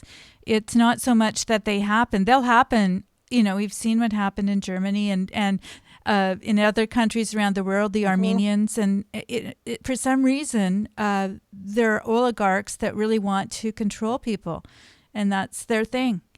And as well as even on the individual level, like like this guy who had that girl locked up in a box under his bed for 7 years, taking her out now and again, but his individual basis, or like the Elizabeth Smart thing, to Warren Jeffs, who has a whole cult, or Jim Jones or David Koresh or whoever. And how does somebody get in there, and then how can they get out of it? Once they're in, the sooner you recognize it, the better. You can start backpedaling. But if you're in it, then how you get out of it is another important thing, and how to keep your brain clear. Like the gal who was told that about the company, who will, like every car has somebody in it with a shotgun who will shoot her if she leaves the property. How do you sort that out? That becomes a kind of an interesting thing. Who do you trust to be able to get out of there? Mm-hmm. Yeah, indeed. Well, that's it. And I think she actually didn't trust anybody. She went, got on the bus and went home. But how it started to unfold with the police was the wife went to a church and told the priest there, or whoever, the minister, and it was like too weird of a story for him to take in. I think he then called in the police to listen to her tell her the story. But it took her, I think, like 4 days to do that. but like, she didn't even trust going to the police herself. She went to the church and then they brought in the police. Um, so it's like, how do you get out of those situations? It's one of the amazing things about the internet, the very fact that we're able to talk to people. And I don't really mind how many people are listening here or on my simulcast on the radio. I actually have it going there as well. But it's the fact that there is this platform available that was never available in the past. And people talk about the church or the schools or this or that. And really it's mankind has always had this thing about control. There's going to be one person at the top controlling landlords and their serfs. And, where does that come from? Where does that need come from? And how do we escape from it? Good point. And not so much the methods they use, but that they want to do it. Like, 9/11 is a method. And, the stories in Germany, we don't know how true they were or are or whatever, but the stories, if you believe them, are controlling. And to the people who are there, like, is it true that you're going to get gassed? Is it true that they're going to shoot somebody if they find out what their religion is? Or, and so you're going to hide them, but then are you going to be endangered? Or how to sort out that? Right. That's what the whole world's about, I think. And a lot of the people that got onto those trains or that gave up their businesses willingly in Nazi Germany were just, they couldn't believe that something could happen to them. I think that's I understand that concept that we feel like we're immune. Like your friend who got in the car. Exactly. There's a sense of that we're immortal and nothing will ever happen to us. And you hear that all the time on the news. This happens to other people, but not to us. And this is how we get sucked in, I think. Or you often wish you could hit the undo key. Yeah. And that actually is something I go through myself. Like when I would be cleaning something with razor blades, before I started this procedure, I would stop and look at my fingers and be glad I had these fingers and think how important these fingers are to have. And I would require myself to imagine what I would do if I lost a finger before I would allow myself to start working. Right. Because I didn't ever want to take it for granted, because you could easily lose a finger with this process, just like people with like a tree, something that chews up a tree into a pile of what do you call it? Yes, what do you call it? Shredded stuff. There was a guy wood chipper. recently here, first day of work, he fell into the tree thing and got ground up. First day on the job. I mean, you wish there was an undo key. And I think it's good to stop and think, what if getting in that car is a disaster? Just stop and think before you go, because there's no undo keys. And I've gotten so used to it on my computer, the undo key, so it doesn't hurt to push this button or push that button, because if you make a mistake, you can undo it. Mm-hmm. But to realize true. in life, you can't do that. That's right. And there's so many situations that we can all think of where we just wish we had that undo key. I like that. Maybe that's another idea or a meme. Where's my undo key? like especially like somebody diving off a diving board into a swimming pool on their head. Yeah. Breaking their neck. My kid's dad, who jumped off of a waterfall and got undertowed. I mean, it's this split-second idea that you go through. That'd be fun, and you don't realize what could happen. Yeah, and then you're gone. So, but it's funny that you should say that, and I wonder if it's a bit of a male-female thing, and I don't mind crossing into that territory a little bit, but I think about that even when I've got my cat around me, because I know that my cat runs in front of me, so I know not to carry a lot of things when the cat is hungry or that sort of thing. Because I know that he's going to try and trip me up, so feed him first and then try carrying whatever it is, because you anticipate these things that are very seemingly small things, but you could end up breaking stuff, and including yourself. Yep, I know a guy locally who he ended up breaking his leg or something. I asked him how he did it. He kind of turned red in the face and was ashamed. He said, "Oh, my cat." Oh, I His cat took totally him get out. it. What is it about these cats? They just decide that they're going to, if I trip her, maybe she'll feed me. No, she will be stone cold unconscious on the Or ground. let me out or whatever. You end up spilling stuff or whatnot. So it's It's just an yeah, example. I love my I think it kitty, but I'm worked. just thinking that you, like you with the razor blades, me with anything, because I know that I have the capacity to bungle things, and maybe it takes that a little bit of not humility per se, but just a knowing our own limitations. Is Yep, that yep. And but also to not take things for granted that you get into a rut and you're fixing to mess up. If something is routine, like somebody feeding wood into, except that was a new guy. But you know what I'm saying? People yeah, putting lumber into a what do you call it? A planer. yeah. What happens if you oops at the wrong time and slip and your hand goes too far, or playing with a saw, a table saw. Yeah. You're running something across. What happens if you're holding it when you run it? Sorry, So I'm you, not you get laughing at that. It's just that every shop teacher seems to be missing a finger. Every time you. it's, it, it. it's just an important part of being a shop teacher. See, this could happen to you. Anyway. Right. Actually, I had a problem with the razor blade then. When I was in shop class in, I guess it was fifth or sixth grade. There's something plastic came out of a mold, and you need to carve off the excess. And he Oh, handed me this exacto knife. He said, "Now don't cut yourself." And less than 30 seconds later, I cut myself. yeah, yeah. We could have an owie parade. Anybody else out there?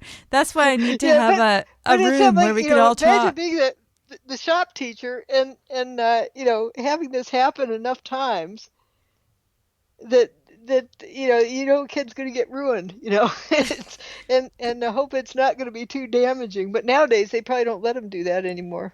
No, no. There's all that insurance to be considering. All those people that you'd have to pay out. So, let me see. Somebody is saying it's a good lesson not to assume a motive or a feeling of others, but just to stick to the observed and measured facts. That's exactly right. Hmm. And that's Miles again, who asked the original question. So I think you've actually come up with a really good solution to your problem without us even having to. Yeah. Mm-hmm.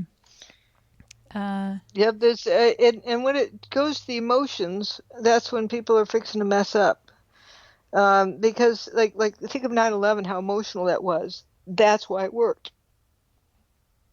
They Mm-hmm. hit you with emotions, showing the picture of a planes going into buildings or people jumping or whatever, and that is really emotional and traumatic. And they played it over and over and over again for maybe the first couple of weeks or something, for about 2 weeks, and they stopped. They didn't gradually taper it off. That's like classic brainwashing, Mm-hmm. mind control. But it's triggered with emotion, and if you get somebody, yeah, if you want to brainwash somebody, give them, put them in a fear state. Well, this So was my point that's a earlier. good Is thing to, it's yeah. it's all seemingly fear based, and even the fear of not being able to pay your rent or any of that stuff. I mean, there's always some fear involved in that, even if it's a financial fear. Hmm. Yep. And with each of these cases we were talking about, yeah, if the person working on it, I keep going back to this Natasha case, to be able to put the fear aside and think logically is what saved her. Yep. And then, but to keep up the image, like, okay, so she needs to gain his trust of her so she can go wash his car or whatever outside while strengthening her legs. And that was a good thing because she was standing on her legs while washing the car. Right. But to realize what she's doing, and then the fear is set aside. I think you're on to something. That really is a lot of it. And also, okay, if you talk about 9/11, if you put the fear aside and look at physically what's going on. I was just thinking about that when you're talking about them playing it over and over again. Imagine if during that time there was just the ability to watch what happened, and maybe even without having sound, but somehow to not have the narrative. It we can't we have no undo button for that. But Except they have they have you make an assumption, and then you play the same assumption over and over again, and it locks it in, so you don't see, left, right, but straight ahead. And as a lot of the trauma stuff, like with this person who was hitchhiking in 1977. Whenever he needed to take better control of her, and that's what I think works so well, is she was in the box. It was fear of this and fear of other things, and getting whipped or whatever. That if he left her out of that box too long, then she might start thinking. And I think right. the fear is what kept her in the loop. And maybe with 9/11, like every year on 9/11, the TV shows endless, reels of people, screaming or whatever, and also the video of the supposed plane going into the building, but they don't show you much of the evidence. They just show you the emotional state. So they want to reestablish the emotional state. Maybe that's a red flag. Well, I think so too, because that's really what you're saying all the way through the book, is to look at the evidence and to really put the emotion aside. So the emotion is where you get the fear or the arrogance, the ego, Irrational. any of those things, regardless of what side you're on. That's how Side. sides are taken, because there's somebody that's Yeah. got dominance and somebody that is fearful. Oh. Yeah, yeah, and the only way to sort reality is to, step outside of that box and go look someplace else. Right. Well, I think that's actually the answer, I think, for most people that are wondering how to, get this across to other people, is to first really, really check our own emotions and see how we're presenting it. Because I know sometimes I let my emotions get in the way, even when I'm presenting something. And that's how I came upon doing the billiard ball example, because that takes the emotion out of it. You just have these innocent billiard balls and their timing devices. You drop them through the air and you watch, and then you can imagine that, and that's not traumatic. So you get people to focus on the innocent billiard balls, and then they can see the timing, and then they can apply it to the other thing. Whoa, they didn't have time to put the brakes on before they fell into that one. But Right. yeah, it's the trick is to get away from the emotional state and just to be able to look at the physics of it and the physical evidence. And that's, I have some good pictures here, by the way, I'm going to put on the screen.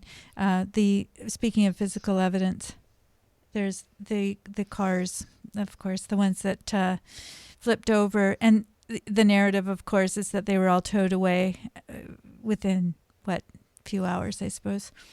And yet we've got Well, these that's pictures. what the people talk about, or they say it was towed away, so it doesn't matter what happened to them because they were towed. Well, wait a minute.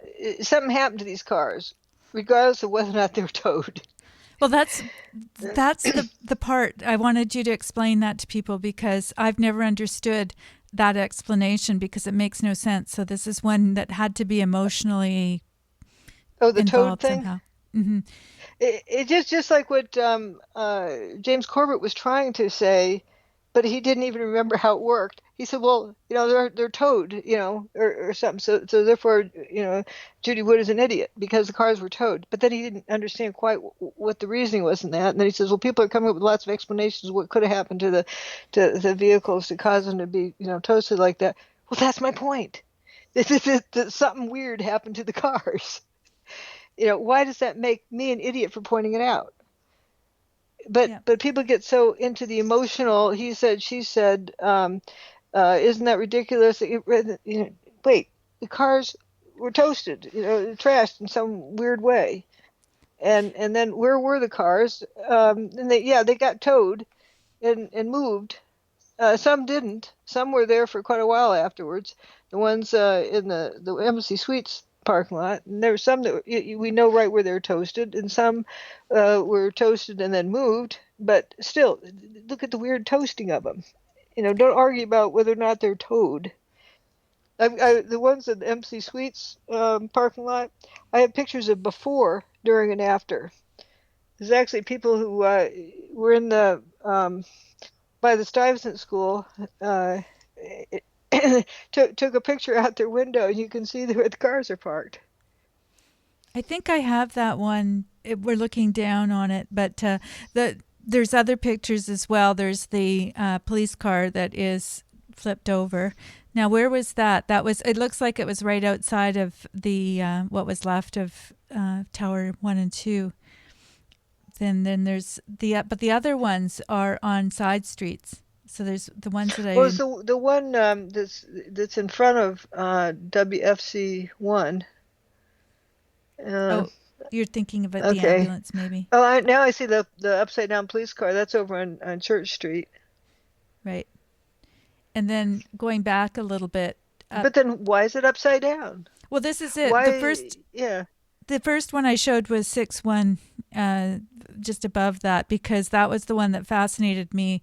How did that get towed? How do you explain that? It makes no sense. So when we're talking about the psychological side of things, somebody can tell you something like they got towed, and you don't ask any more questions.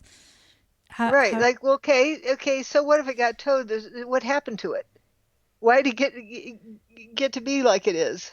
Because there are over 1,400 vehicles in southern Manhattan that were toasted in some strange way. That's a lot. And they can't have been all right next to the buildings, because there's only so much street space for how many cars can you park around the complex. And you have a toasted car lot, and you have West Broadway, but there's other cars that were witnessed as appearing to go into spontaneous combustion over by FDR Drive. And people need answers, and the guy decided a fireball must have rolled down the street and hit the car, to make it suddenly look like it went into spontaneous combustion. So lots of weird stuff was happening. And so you see these vehicles, and they don't look like anything that's come from a regular car fire. There's no abrupt lines in regular car fires. You get, also scorch marks. These didn't really have that. So you just have to stop and look and say, gee, this is weird. Then you see pictures of folks just walking by nonchalantly, like they're not afraid of catching fire from it, or it's like just normal. And so looking at some of the testimony of these first responders, the firefighters, they said at first the fire had no effect at all on these vehicles.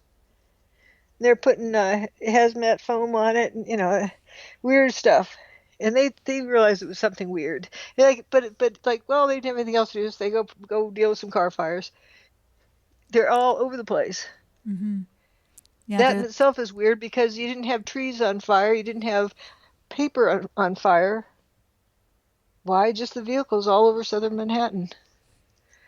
In Figure 5-1 at the just a little bit farther up, there's also the building in the background, which is another anomaly, because you have all of the windows are neatly carved out. So there's some sort of... that's WFC1. Well, it usually has marble all around the door area, the facade around the door entrance, and there's absolutely no trace of it left in this picture, the marble facade. But then the windows, if you get a closer look, you realize it's just got like rounded holes through them or some weird things, and then there's two panes, and sometimes only the outer pane is affected, and the inner pane is still fine. And I'd love to ask a high school physics teacher, have a kid ask him, teacher, why when I throw my baseball at a window, it doesn't do that? It makes a big spiderweb pattern, and glass gets shattered everywhere. Doesn't make a nice rounded holes through the window. I have that picture on the screen. It's a little bit closer up, and you can tell if you saw the building before and after, you'd see what Dr. Judy means about the marble that's missing from the front, from the facade there. So whatever happened seems to have an effect on a certain type of material. Yeah, and you can see if you look to the left side of that doorway by the second story, there's 3 windows in a vertical height. Look at the middle one, closest to the door. You see the outer glass is gone, but the inner glass isn't. Mm-hmm. Mm-hmm. It's just some weird stuff like that. Like, how does that happen? If something's flying through the air and hitting it, why aren't both windows shattered? This is the great thing about looking at the pictures in the book, because they really speak for themselves. And I remember, you guide people along as they're reading so that they can be helped along the way in seeing what they're looking at. And things like the marble missing, I wouldn't know about unless you mentioned it. But then you start really, really looking at the pictures and thinking for yourself, what other strange things can I see? And you start to really be able to understand that this is not normal. Or like the quote rubble pile being flat, like a horizontal, like there's nothing there much except it's all at ground level except that ambulance, and there's a second, third, and fourth floor of stairway B is left. That's about it. And then you look at this Pakistan earthquake picture of this apartment building. You see all the floors stacked up. You can tell it's right afterwards, and they're rushing up to see if they can find any survivors. So you see all the people all over the pile looking for their friends, and you don't see the dust in the air filling up the airway. It's just you see all the floors are stacked up. Mm-hmm. And there you are probably concrete don't floors. see cars that are flipped over. I'm just wondering what these guys are thinking. I guess they've just been so traumatized. They're numb. Yeah, they're they're numb, traumatized, and they're believing whatever they're told, just like George Stephanopoulos. Where'd all the rubble go? Well, it all fell down into the ground, was pulverized, evaporated. Right. They just repeat what they're told, and a lot of us do that. A lot of people do that, and they just repeat the answer, and they don't stop to think, does that make sense? They want to come up with the answer. If somebody asks them a question, they don't realize it's a silly answer. There's a lot of I don't knows when you're looking at these. I mean, this one just fascinates me because there's so much going on in it. But the fact that there is a picture of the car in front of the car that's obviously toasted is flipped over. Right, it is not so toasted. Yeah, it's like they either got toasted or flipped. It still like baffles with me. Hutchison's work, you get lift or disruption. Or disruption. You don't get both. So it's like the car's parked in the right place. It's just oriented with the tires going up. So it's been literally just flipped in place. It's still in its parking spot. It's crazy. And the front of that SUV is toasted in the front half, or the front portion, but in the back portion it doesn't look very toasted. It sort of looks shrunken in the front too. Who knows how, what happened to it, but something's not right about it. The tire looks good in the front. And yet the tire doesn't look good in the back. Right. It's weird. Ooh, this picture gets weirder all the time. But those guys, they don't know what's going on. They're just looking for bodies to save or fires to put out, or they're very focused. You're not supposed to be asking questions because that's distraction. Well, that's what I love about this picture. For some reason, it tells the whole story to me because there's something very strange going on. And these are people that deal with it all the time. And yet they're just walking past because of emotion. They're doing their job, distraction. All of these different things are at play. Whereas if this was an isolated incident, say there was an actual fire in this building and outside they saw these cars in this condition. They'd be standing around saying, what the heck? Exactly. That's exactly it. And we've never talked about this before, but they sort of did. They with all the people coming out of Tower 1, they're there to save people, and there's nothing they could do, and that just drove them nuts. And they said how they've never before, in 20 years of being on, on the force of the fire department, have they seen people jump out windows. I think one guy said he saw somebody once. That was out of like a third-story window, and they had a net below or something. But they've never seen anybody jump, and then they have all these people. It was raining people, and then they were aware that one of their buddies wanted to go out and catch him. And he was going to get hit if they keep grabbing him, holding him back. And that tore them up terribly because they're there to save lives, and that there's nothing they could do there, and it was just horrible. And so their emotions are also tied in a knot. Mm-hmm. Well, yeah, they know that at this point, they know that their buddies have been lost, as you said, and a lot of them, and they all work together. Imagine losing that many people in one fell swoop, and not understanding any of what's going on, and being told, as you said, one thing, feeling another thing. It isn't that they don't know what's going on, or they're told a story, and what choice they have. They're not physicists. They're not investigators. They're just doing what's right in front of them. That's all that's on their mind. So they're not analyzing the situation. They, afterwards, yeah, they know it's weird, but again, do you want to sound Looney Tunes? So somebody asks you, and you're going to say, "Oh yeah, there's a fire over there, a normal fire." But then there's other ones who think about it more and they notice things more. And this like something is also exploding right in front of them. Yeah, this is also how we break away from the pack when it comes to other incidents, because we can start to look at some of this evidence for ourselves. I didn't see the same kind of phenomenon when I looked at the California fires, for instance, not to necessarily beat that dead horse, but there's perhaps something strange going on. I will totally admit that. But when you start to really look at these pictures and compare them, or begin to understand this phenomenon is different than what you're going to find with a straight fire. There's no comparison. Yeah. Yeah, right. There's a whole lot of other things. It's pretty complicated of what's normal fires in California. You go back 200 years, and there were fires there then too. Lightning storms.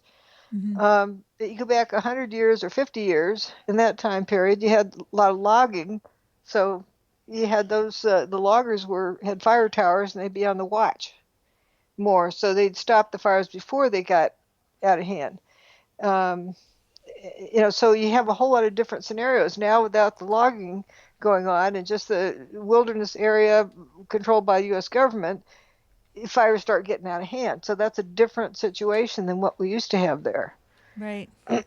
In my lifetime, I remember those fire towers and all the logging trucks going down the road. Yes. Yeah. Just responding to someone. Actually, I was recently looking at Google Maps as where my dad used to live, and they had a pulp mill there, and it's gone now. And as I remember, I was seeing logging trucks going in and out of there. And so it's mm-hmm. and that doesn't happen anymore. So I'm wondering, okay, what happened? That moved to China or something? That did they just not log? What does Weyerhaeuser do now? One of the things I wanted to bring up about this, not to change the subject, because you make a good point there too. It's just going back to this picture. I wonder why we never see this in the news. It's what is left out as much as what is reported on. If you were just to take this picture to somebody and say, do you know what the incident was here? Most people wouldn't be able to identify it. They wouldn't know where it was from. Actually, some of these pictures early on were in the media. There's a famous one. The one that I realized something weird's going on here, and I set it aside until I was ready to see what it was in there. I just knew it was something strange, and I don't force information to go any which way. I wait till it's ready to tell me. But I knew there's something weird there, and I put it aside. That one was in, I think, Newsweek or something like that. It was in some big, maybe Time magazine, or it was in some big national magazine publication. And that was the one where the guy appears to be hanging from a hand and a foot, dangling from the 105th story, taking his pants off. That one was in a major publication. But people would look at it and say, "Oh, isn't that terrible?" They go back to the emotional state of people jumping, and they immediately have to jump to the answer of what they memorized already, and they don't see what's really going on there. That's why I said at first I said something weird's going on here, but I wasn't going to force myself there. I just put it off the side while I was collecting other pictures, and then I had several that were telling me something, that I didn't quite know what it was yet. And then I got to look at that picture, just, sitting and drinking your coffee, just for a picture to look at, and then you go, oh my gosh.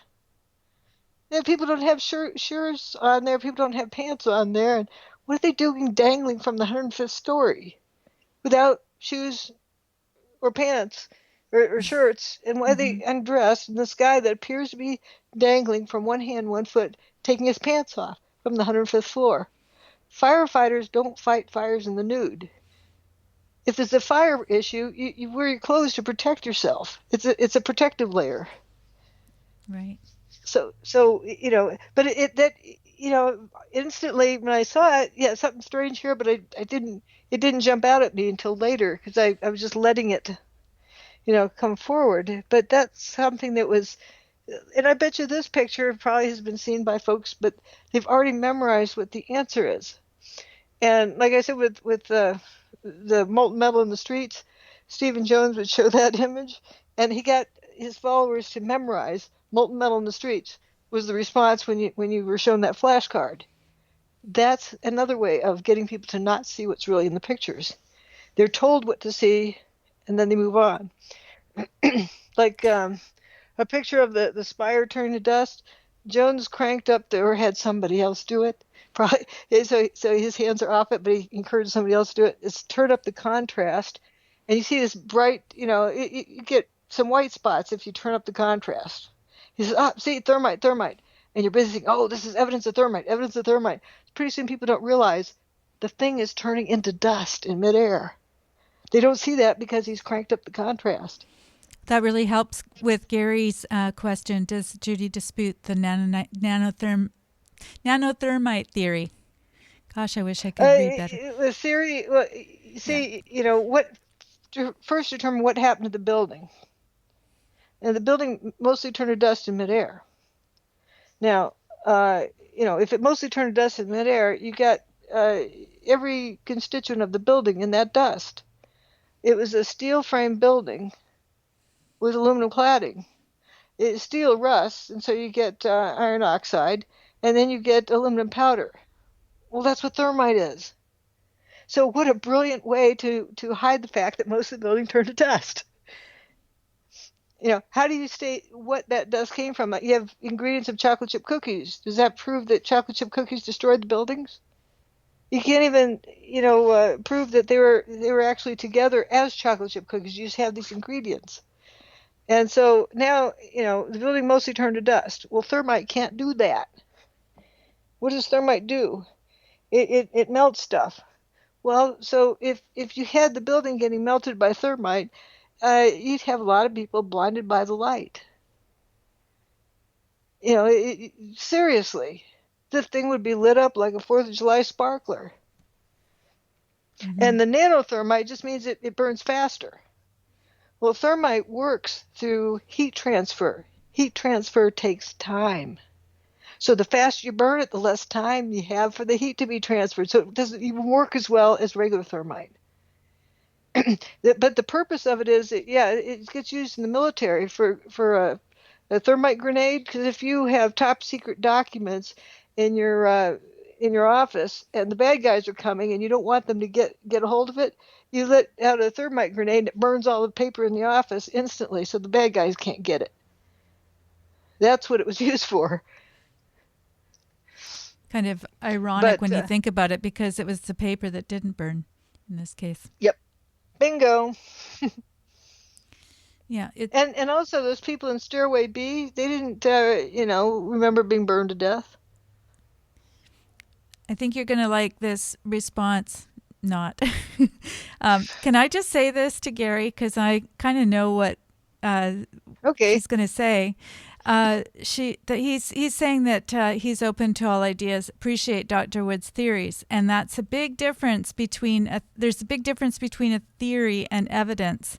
And Dr. Wood has evidence, and that's the difference. This is why we're talking about the Psyop, because people would like you to think that it's a theory, and they talk about theories all the time, but it's not but a there's theory. a theory that 2 + 3 = 7.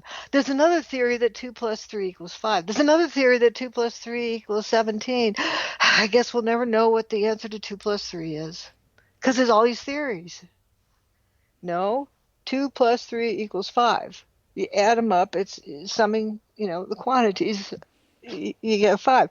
But if you swamp that information with all these theories and call that a theory, pretty soon nobody knows anything anymore. And that's why people are they've been programmed in that way too, which is why they have a hard time with Jordan Peterson's message. I just read an article about that. They put forth the premises, and they said, okay, a few years ago we used to believe that there was such a thing as gender. They named a few different things, and they said if you'd have read that a few years ago, you would have just said okay. But now you've got somebody who's gained. He's infamy around the world because he's putting forth the facts. These are not theories. He's dealing with facts, and he's not willing to back down from the facts. And those are roosters in my chicken house that are laying eggs. Maybe I guess we'll never know. That's a transgendered. theory that they're hens. Well, the basic issue is biology, and this is the Psyop. It's not about whether we believe in transgenderism, whether it's a theory that people have these things that happen to them. Sure, that's in one column. In the other column, we're saying a person is born male or female, or somewhere in between. In some cases, there's a problem, and they have to allocate a gender to a person. But where you have a functioning human being. That's rare. It's very rare. The common thing is you have an XY gene, and it either goes, YY, I think it is, or XY. Yeah. And that's XX the way. or XY. Is that correct? Is that right? Or I think it's XX or XY. okay. Got somebody inviting me to something here. I need to get rid of that. Somebody gets to see what I'm invited to. Anyway, sorry about that, guys. There's something just came up on my screen, which I wasn't expecting. But yeah, these are basic biological facts. Men who have that particular genetic makeup cannot have babies. Roosters can't lay eggs. It's not going to happen, even if the rooster puts on a chicken suit. Unless you have a deformity of some sort. Something went wrong somewhere. Oh, don't judge. That's one in a zillion or whatever.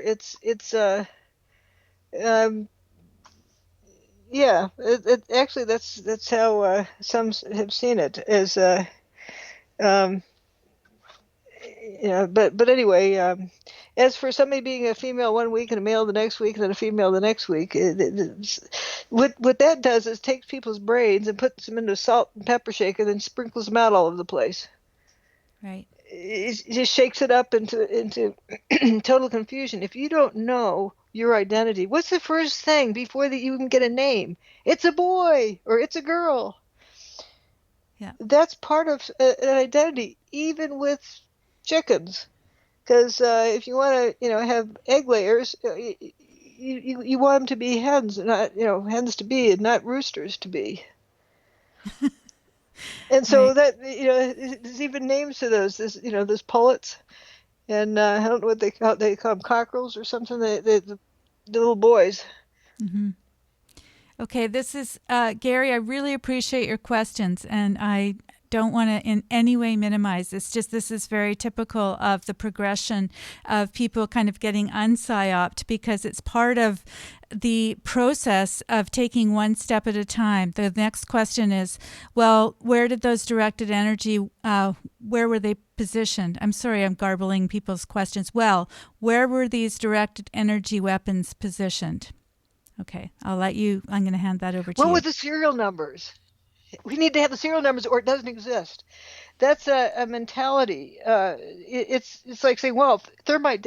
I got proof that thermite didn't destroy the buildings because you can't give me the serial number on the lot number where it was manufactured and who placed it there and exactly who wired it up and when did they wire it up and how did they wire it up and how much miles of wiring did they need and how did they turn off all the cell phones in the area to keep it from interfering with the signal to detonate all the thermite. Couldn't be thermite. Yeah. But what do you mean by directed energy weapon? Yeah, whatever it was a weapon. It wasn't used for friendly purposes. It was used for destructive purposes. So by definition, it's a weapon.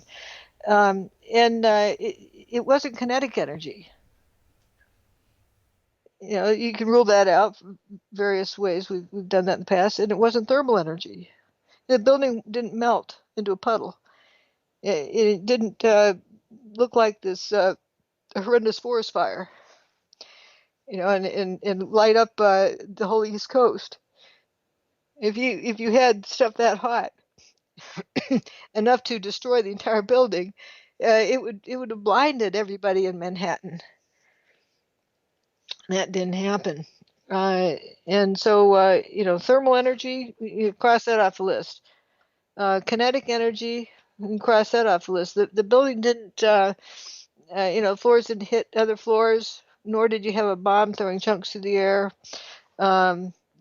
Because chunks stay chunks until they hit something else. But you had a building that turned mostly to dust. Most of the building turned to dust in midair. You can see the pieces. That's what it comes down to. The buildings did not burn up, nor did they slam to the ground. They mostly turned to dust in midair. So therefore, something that can mostly turn a building into dust in midair must exist. The fact that it happened is proof that something can do it must exist. And that's all that we're getting at here. That the building mostly turned to dust in midair. Bombs can't do that. Neither can firecrackers. Neither can blowtorches. You go down the long list. You can rule out any kinetic energy device, any thermal energy device. No seismic signal significant enough for even the building to have fallen to the ground. If you have a bomb, that's going to show up. We have plenty of examples to compare it to from a lot of things. And this is bedrock that it was sitting on. The only thing recorded was a surface wave, and you would get that by lifting the weight off the rock, off the bedrock. So if you look at the evidence, this isn't theory, this is evidence. If you look at the evidence shows that the building did not burn up, nor did it slam to the ground, but most of the building turned to dust in midair. And I don't think anybody can, argue with that. You can't disprove factual information. So that's also the difference with a theory. And then that leads into Miles' comment here. He's saying that there's lots of time to do this, that, and the other thing, to wire up the buildings, that sort of thing. But you have to know what you know. So all of that becomes a moot point if you can see the pictures, which I have on the screen here, on the left and right, where you can see that the building is turning to dust. And we've gone through this on previous episodes if you want to take a look. I will encourage you. It doesn't work. It says... I will encourage people to go to characterdriven.com, and you can get a lot of the resources there, links, that sort of thing. And also you can put your own links and carry on the discussion. But the point of this program is to bring you into a community of people that can help to teach critical thinking. And the critical thinking starts with not how did this thing happen, but what happened. And if you look at the building, there is no evidence of there being explosives or anything else. There's evidence that it turned to dust. So that's what you start with, is what you see rather than what you've been told, because you wouldn't come up with that idea unless you'd been told it already, if that makes sense. I'm hoping that people are understanding the point of why Dr. Judy is doing this, to help people learn to think in that way. It's not a matter of asking this question, debunking this, and not a matter of her coming up with the answers, but you finally going, aha, I get it now, and I can apply this to all areas of my life. Yeah, I'm not talking about a specific technology. I'm talking about the destructive mechanism. What physically happened to the buildings? The energy that binds it's usually the atoms usually attract each other are suddenly repelling each other. Something directed them to do that. Something told them to do that. And it wasn't kinetic energy and it wasn't thermal energy. But the energy was directed in some way to do something it doesn't normally do. Is you don't usually see stuff do that, but we have seen some examples of that in nature, such as tornadoes, where it's a similar kind of like a different type of physics going on. It's not just a simple hammer hit rock, it's something else going on. But yeah, it's important to start out, like Joni said, with what happened. Not argue about ideas, because that's where psyops happen. Because in order to argue about this gizmo or that gizmo, you're imagining what happened, because you haven't solved what happened. You're imagining what happened, and so you're solving an imaginary problem. You have to begin with what happened. And that's probably the single most obvious thing in a cover-up, is if they can get you to assume what happened and get you arguing about how and why and they hit us for our freedoms or whatever, then you're not looking at what happened. And that's how you cover up what happened. That's the probably the single most common thing, is to get people to react to something they assume. It's just like in a card trick. You get people to make the wrong assumption, then they're solving the wrong problem.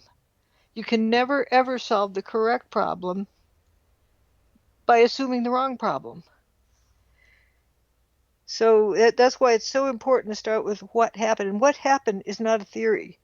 Either you know it or you don't know it. And what we do know is the majority of the building turned to dust in midair. There's a comment that 2007 was a year a lot of people woke up for some reason. I'm going to make a suggestion. Your research, your book, where you started to come on the scene. Oh, I day one, it was a problem, but heck, the grown-ups are going to take care of it. I'll do my work, teaching classes and doing my research. And then, wait a minute, I realized the grown-ups weren't taking care of it. And whose job is it to take care of it? Well, it's whose country is it? Whose world is it? It's ours. It's our job. And if I felt if I wasn't going to do it, speak out, who would? Nobody. So I started speaking out, and then of course, various control mechanisms go in place. And my billiard ball thing, which I did on day one for my colleagues, because they couldn't handle. That's why I saw the emotional problem. They couldn't handle, flying bodies and horror scene, but they could handle billiard balls.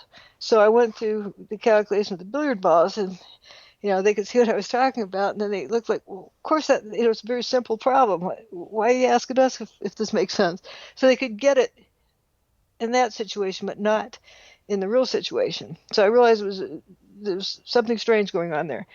And but then finally, I published the billiard ball thing, and after that, Stephen Jones came on the scene, and and then of course. I met David Ray Griffin, and then wanted to, people would be contacting him. Well, can we all hang together, academics, safety in numbers? And by golly, they got Fetzer and Jones to start up this academics for 9/11, and that was a trap for me, and I walked into it. But I didn't want to be a member. I was just corresponding with them, and then Jones the next day puts my email on his screen. Gives away my identity. Oh, he wasn't to use my name. Oh, he didn't have to. Female professor at Clemson University in the Department of Mechanical Engineering. Well, there's only one. He didn't need to use my name. He didn't use my name, but he gave away my identity as well as my my screen name that I would use on when I posted my billiard ball thing. And at that point, you realize it's kind of like when you're in the vehicle and you realize you're trapped. Yeah, how do you get out? That's oops. You wish you could turn back the clock, but there's no undo key. And so then I started working on key tam case, but also doing a request for corrections to NIST, and was the first one to do that about the buildings, the demise of the buildings, and that qualified me to file the federal key tam case. You have to be the first one. And as much as, after that fact, of course, it would look bad if my opposition, to my opposition, because it looks like they're not doing anything. So then they try to take control of that, claiming they're the first ones. And it's just me. I don't have an organization with mouthpieces. So that's why people are under the belief that somebody else did it first. But the legal case kind of is evidence of it. I just want to interject that and people want to open up this. What were you going to say? Sorry, I just want to let people know that you can get all of this on drjudywood.com. There are links to all of the things that Dr. Judy's talking about, and you can also get them on Character Driven if you want to get them as a show, as a program with the related materials. Yeah, but we were talking before about, can you open this case? I just thought of a possibility. I don't know how true it is, but I just thought of a possibility this past week. Well, the Court of Appeals dismissed it, saying that they were ignoring the law to dismiss the case.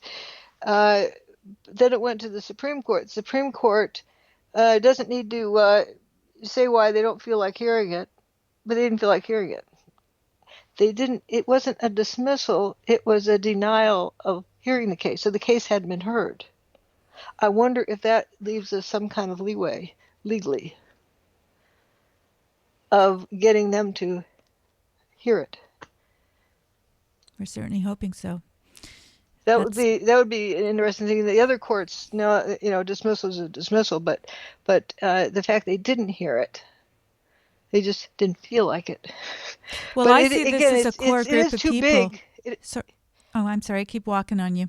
That I think it is too big of a case to be in a court, because the judge is going to be justified on the way home from work that day if they don't have the right answer. And I think this is the lesson that we're learning at this point, too, at least I am, when I look at someone like the Jared and Elizabeth Back, who a lot of people know from the DNC case, and all of the warnings and the people that have died around them, and the phone calls that they've gotten and that sort of thing. And my sense is the only way that we can keep this information out in the public and keep someone like Dr. Judy safe, and even the judges for that matter, is to gather together as a community. And that's what part of what I see this process as, is hopefully building momentum so that there will be people like you, and the empowering of each individual. It's not up to Dr. Judy. It's not up to me or somebody else. We're not, as Dr. Judy said, it's there. We can be deleted easily.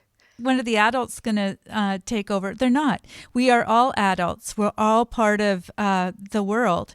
And we talk about wanting to change things, and we have every ability to do that as a group. And by educating people as to what the issues are and how to understand the material that Dr. Judy is actually putting forward, you will become empowered to be able to bring other people into the community, and whether it's on Character Driven or here, to be educated. Like, what a gift, an amazing gift to that Dr. Judy is providing you with. I'm very passionate about it, you can tell. But I'm really hoping. It isn't about just winning this case or getting the right answer on the evening news. It's about being able to think, and that is so important to us, because like these poor people who were held captive without realizing they could walk away because they believed that something horrible was going to happen to them, and that's what kept them cornered. If people are that easy to manipulate, think about how easy it is to manipulate the population, and to realize that's just what humans do. We can look at so many people who've read my book think back on, even if they haven't read my book, they think back on what they saw on TV. Oh, that's right. The buildings were turned to dust in midair. My gosh, how did I not realize that? How did I not see that? And they're kicking themselves because they were told to see something else, and they followed with what they were told on the evening news. And I think that there's a very important message in that, just realizing how easy it is to get people to deceive themselves. Yeah. I've got the pictures up here just going along with the flipped cars and that sort of thing. I always found it helpful to take a look at what a tornado can do, electricity A hurricane. can do. Yeah, that first one I think is Hurricane Andrew with the the plywood.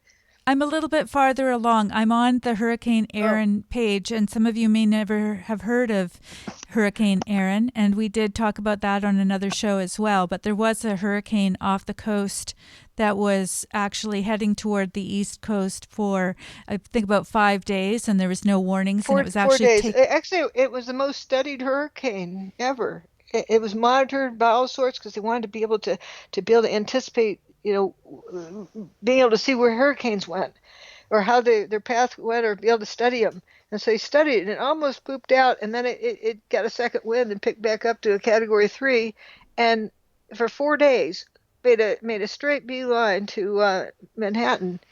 And each day the weather report said, the text from the Weather Bureau said, around today. Didn't happen on day one. Then on day two, I'm getting a big echo. And on day two, they said they expected it to turn around today. Didn't happen.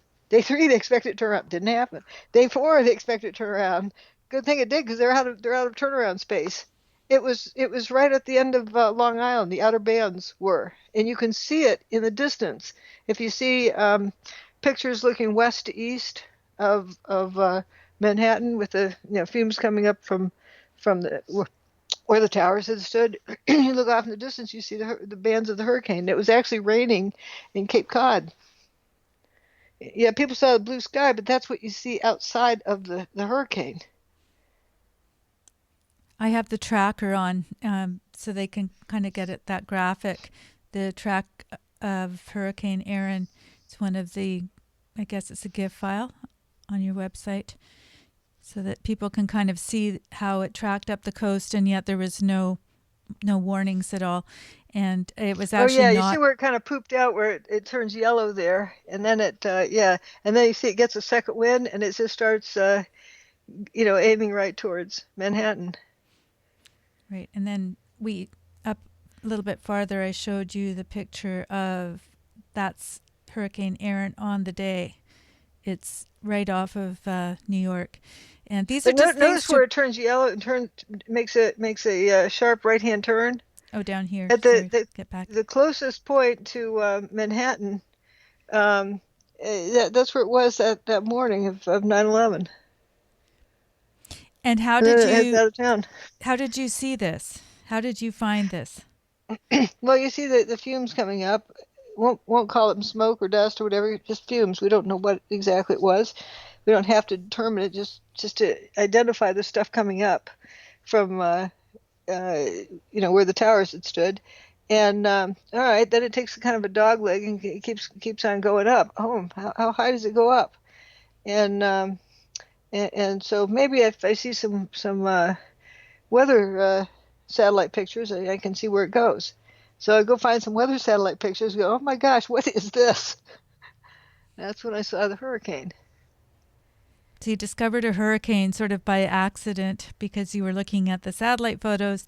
I've got the the picture number 6, the plume study. The plume where study. It says number 6 plume study. Yeah, so you see how it goes up, and then it takes a kind of like a jog and goes up some more. That's the one that was getting me going, as well as the one next to it, saying like, how high does it go? Let me go look. But if you notice, the black stuff down below is going westward, and the other stuff is going up, like it knows where it's going. It's on a mission. But This down to is the ground, it says black stuff's going. this Going is out. how you do a study, folks. This is what you do, because this is after the fact. But at the time, all Dr. Judy was doing was looking at what was available to all of us, which is amazing. This was in what, 2008? Were you looking? Or No, this was like, January 2008 is when I first started speaking out about this. But I also looked at, before then, when I was looking at the plume, I was in 2007 and 2006. I guess it was actually maybe in 2005. I was looking at the plume, and had California wildfire images, and I had Kuwait oil fire images, and actually those are on one of my web pages. And I went, wait, it doesn't look like either one of these. Those other ones, the stuff stays kind of low. It doesn't go up into the atmosphere way up there. You can see this one at number 6 plume study. You can see it goes way up. yes. And you didn't see that with the California fires. It fans out.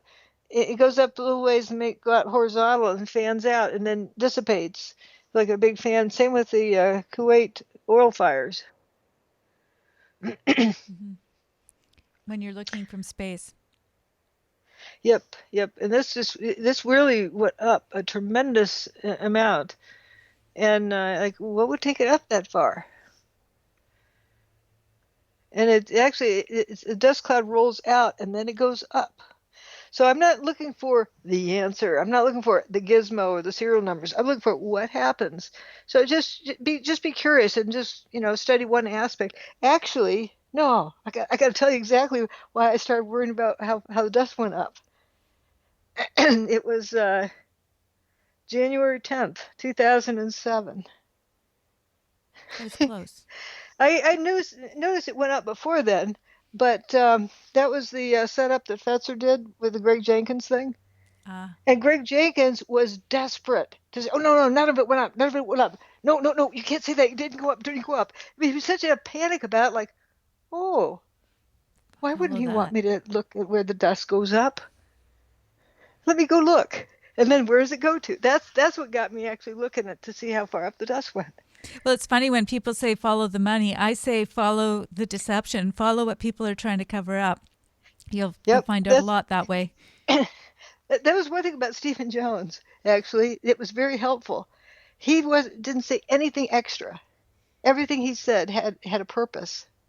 He would say the minimal amount of stuff. But like, for example, hot molten metal in the streets, and he'd show that image over and over again. But he had the image of that with a contrast.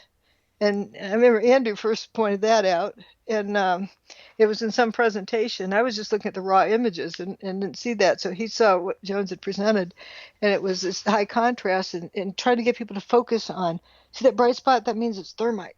So you didn't notice that the thing would turn to dust because that was, with the high contrast, you can really see that. And also the orange stuff pouring out the window. Every single thing, and needing to say that was steel. He also distorted, and some people have claimed that I said, just because Jones said, that they're claiming I said that it was aluminum. No, I'm saying you can't use that argument that he was using. He was saying aluminum never glows. Now I'm going back to that. You can't use that as a statement. You can say it's not. You can discount aluminum for a different reason, but you can't use that reason. Because aluminum does glow. But I'm not arguing that it's aluminum. But Jones turned it into that and claimed that I said it was aluminum from the airplane. And she says no airplanes hit it. And isn't that funny? That's what he turned it into to distract people away from what I was really saying. What I was saying is aluminum does glow. You can't use that argument. It's color. You can't even see what the temperature is. If you know it's hot, and that's why it's glowing, you can't even say what material it is. If it's pouring out the window, and it's hot enough to be glowing, and if you claim it's hot, it could be any number of things. But I'm convinced it wasn't hot because it poured out one window, and then switched and poured out another window, and then stopped. Now, whichever window it started from and went to, if you look at both windows, the aluminum cladding below those windows is still intact. If this was some huge hot molten metal, wouldn't you have a melted streak going down the side of the aluminum cladding? There's a whole lot of difference in temperature. Aluminum melts at a much lower temperature than steel melts. So if that's hot steel, molten iron or steel or whatever coming out the window, it would have melted the aluminum cladding, and it didn't. So that whole argument that Jones was off onto was to keep people from realizing the aluminum, if it was glowing for a different reason, like the molten metal in the street. There's rigid pieces of aluminum cladding that were glowing. But if aluminum is glowing because it's hot, it would be a puddle. This wasn't a puddle, but it was glowing. That right there proves it wasn't glowing because it was hot. But each one of his things, so I look at what he says, and each thing had a purpose. So it was very useful. It drove me nuts for a while. Like, why was this about aluminum glowing business? Why was that such a big deal to him? Or why was he making this statement or that statement? As well as the thermite statement. So he makes a thermite statement, then he ducks out the back door, and you don't see him again. And then Gage, if he's confronted with this, well, I'm just a scientist. I mean, I'm not a scientist. I'm just an architect. What do I know about thermite? So if he's in a tight spot. But if you talk about what thermite does, thermite works through heat transfer. And how are you going to time that even down to a nanosecond? Even if you're going to have it cut through all the columns at all levels, it's impossible. The complexity is just horrendous because each floor would have a different set of thermal properties. A damaged floor would have a different set of properties. How do you get every single column to be timed at exactly whatever nanoseconds, but still, did it end up in a pile on the ground? No. So it wasn't that the columns were cut. You don't have the thud on the stuff impacting the ground, but also you don't have a pile of pickup sticks. I don't know if people remember those. You played that, didn't you, Joni? I did. Pickup stick. You try to take out each stick. If all those columns had been cut and fell to the ground, you have a big pile of pickup sticks. You wouldn't have stuff at ground level, just a bunch of dust, and have it look like an empty football field. That's why it's important to start with what happened. And it's really impossible, theoretically impossible, for thermite to have done that. I am showing the relief map, I believe it's called, of Ground Zero, which I believe what came out on the 26th. I have a hard time remember all the dates here, but it's on a Vimeo video, but it's just a still that I've got up there of all of the different buildings and how they've disappeared. And so it has the map on there of we're in the parking garage of Ground Zero, actually, just on your main page, just the first page. It's the one that was taken by NIST, I believe, or that they actually, what did they use? Some sort of what would they use? A heat-seeking kind of thing to figure out how to do. Is this the elevation map where it has an elevation map. Arrows pointing? Yep. Okay, and it has that dashed line? That's right. Okay, yeah, that's talking about where the basement was. And they color-coded the parking garage there. It was purple under Building 5 and I think green under Building 4, so that people who drove in to the parking garage for deliveries would know where to stop to unload their goodies. And so in like the second or third story down, you're looking down the way that arrow's going, and you can see the wall at the far end. That wall is underneath that part of Building 4 that went missing at ground level. There's nothing above there. And what you see down the parking garage is still intact down there. It's a little dusty, but the lights are still on. But at ground level, it's pretty much flat. And then where those yellow arrows are, there's 14 people at each place that were found. There was a couple of people above there that survived, even though the building around them didn't. So if you had this horrendous heat, why weren't those people barbecued? And you can notice in Building 6, there's a large crater in the middle of it, and other craters. If you look at it from above, there's all sorts of evidence Holes. of there having it not. All I'm going to is it was not a building falling in on itself, and it didn't fall down into the basement. Where's the material? The basement was still the parking garage. You could still walk through it, and there was an echo. Right. This right afterwards. This is the very first pictures we're getting of down underneath ground zero, down the parking garage. And then one guy says, "We're in quite deep. Anybody there? There." You hear this echo. Now that isn't a full parking garage. That's an empty parking garage. To carry that kind of echo, if it was a collapse in walls all around, that would absorb the sound. It wouldn't be echoing back. Or if you had a bunch of vehicles in there, that would jumble up the sound more. But these voids, and that's where the book title came from, all inspired by what George Stephanopoulos was saying, like, where's all the rubble? Well, Peter Jennings was saying, where's all the rubble? Where did the buildings go? You look at this picture and you say, where is the material? Oh, I just learned a very neat factoid, I guess, or piece of evidence, and I need to incorporate this somehow. In 2008, in the Midwest, in part of Iowa, there was a horrendous floods, big rains, big monsoon rains. And it destroyed large neighborhoods and businesses. And what it says in there, now recall that the towers were each 500,000 tons. That's Tower 1 and 500,000 tons for Tower 2. And I'll read you what this says. Something about the aftermath of June 2008 flood. Was added to this debris pile, this landfill, 430,000 tons of debris from the flood and from the demolition of some 1,100 homes, 560 garages and sheds, and 110 commercial properties. Now, imagine 1,100 homes. They plowed those down and put that debris on top of this big landfill.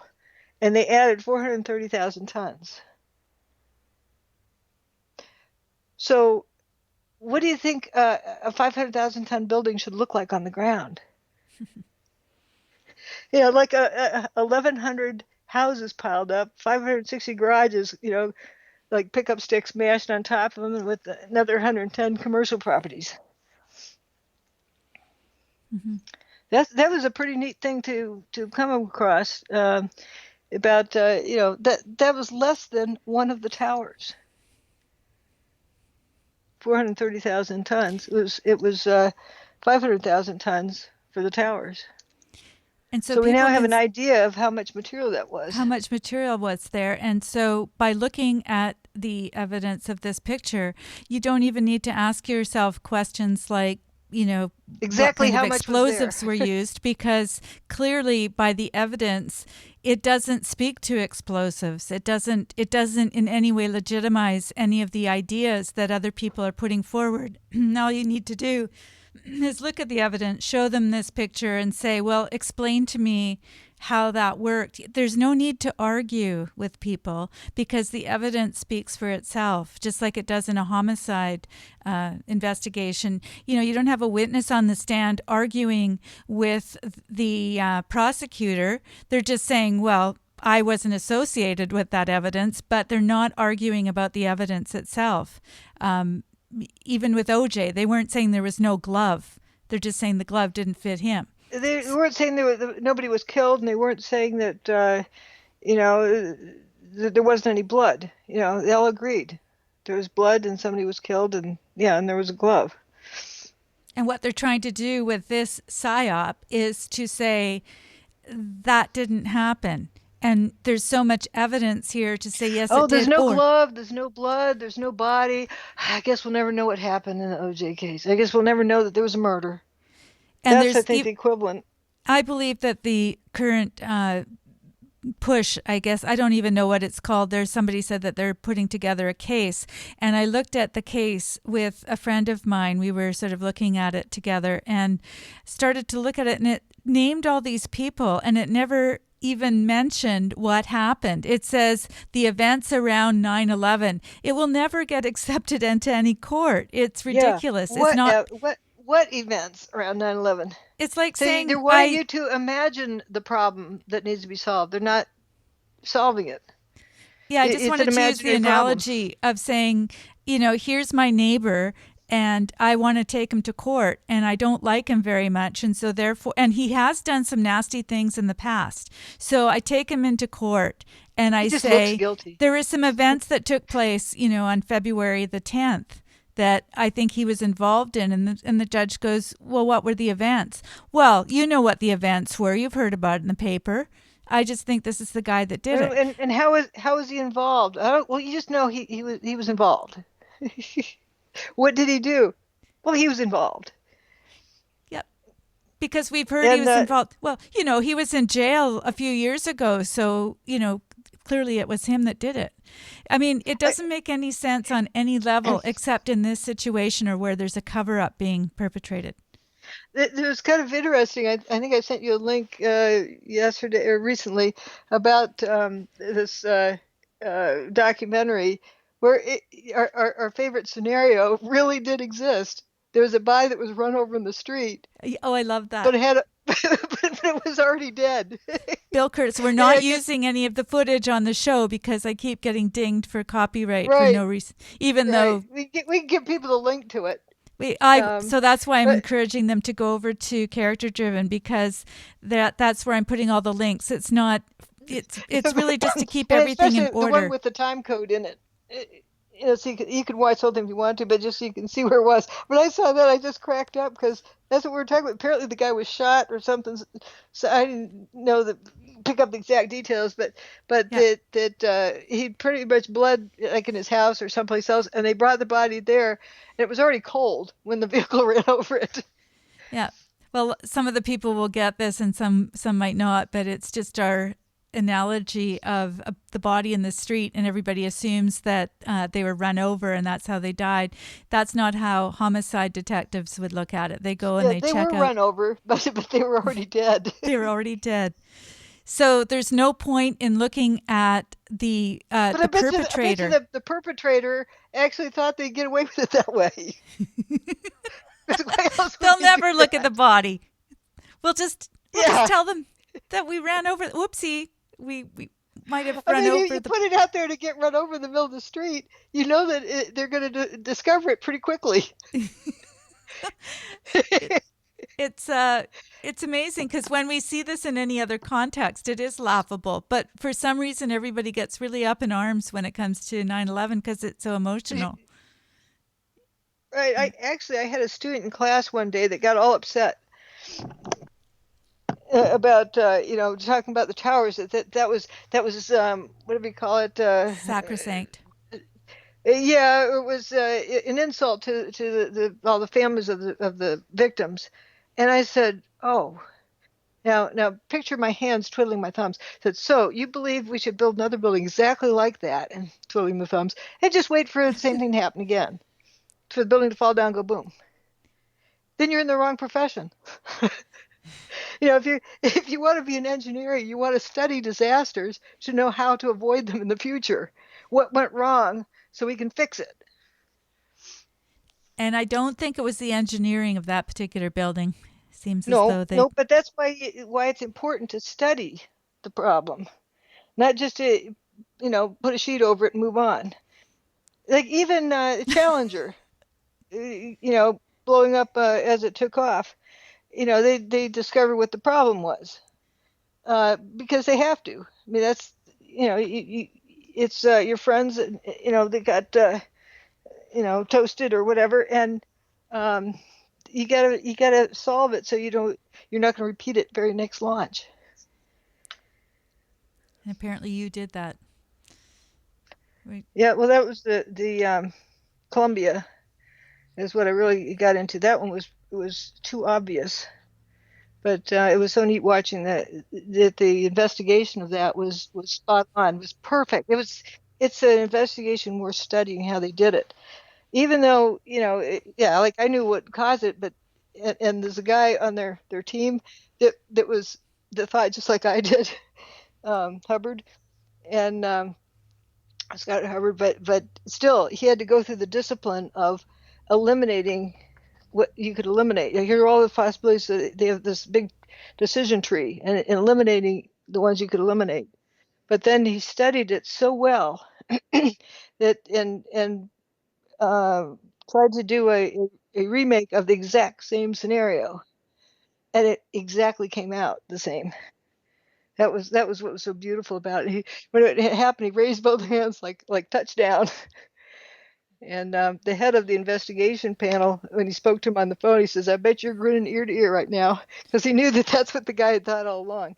But they still went through the discipline of sorting through all the scenarios, and I just loved watching that because there's different people whose expertises were different things. Like the woman who is into dynamics, when the shuttle went over on its back like it does when it gets in orbit, the piece fell out of the wing, and they noticed this piece traveling along next to the shuttle, and then it started falling out of orbit, and she knew by the way it tumbled at that altitude, and the way how fast it tumbled out of orbit and the way it tumbled, what its size and shape and mass was.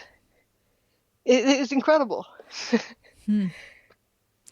And Yeah. So they Well, studied that one very well, but yeah, those disasters have been studied, and I loved how they put that one on the net, so you could see their updates. It was wide open, for anyone to watch. Nothing hidden behind the scenes. Imagine if they did this with 9/11. It doesn't take Yeah. the investigation has been done, the court case has been done, and that's another psyop. You just keep saying it. Gee whiz, as you say, if only we would find out. I guess we'll never know. And when you hear The people psyop saying is to that, keep people believing that, or we call for a new investigation. What that's saying is, don't look at the one that's been done. And there's only one comprehensive forensic investigation that's been conducted so far. And that's what the report is, my book. So, Miles, when you mention the budget for the Challenger and only $3 million or $15 million on protest 16. of victims to investigate 9/11 collapse, it's been done.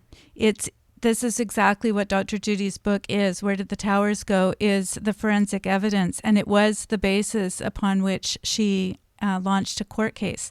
And the court case paperwork is on the website on hers, and I also have it as part of the show where we discuss that.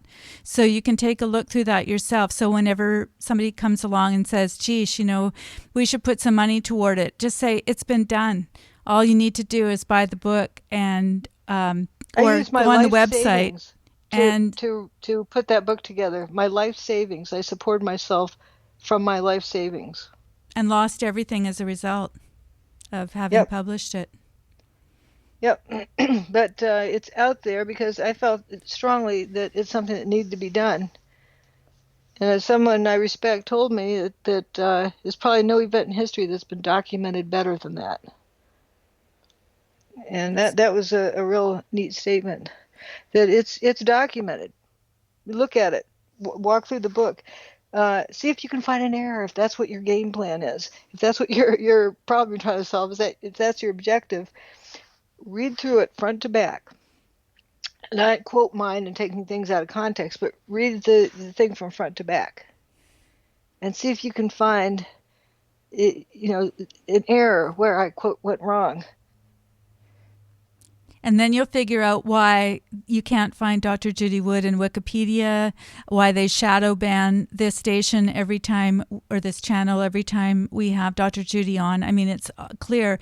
Every time I get a copyright strike, even if I created the material myself or I'm using her material, it's being targeted, folks. And hi to Jim Fetzer if you're listening. I mean, anybody that's listening out there that is following...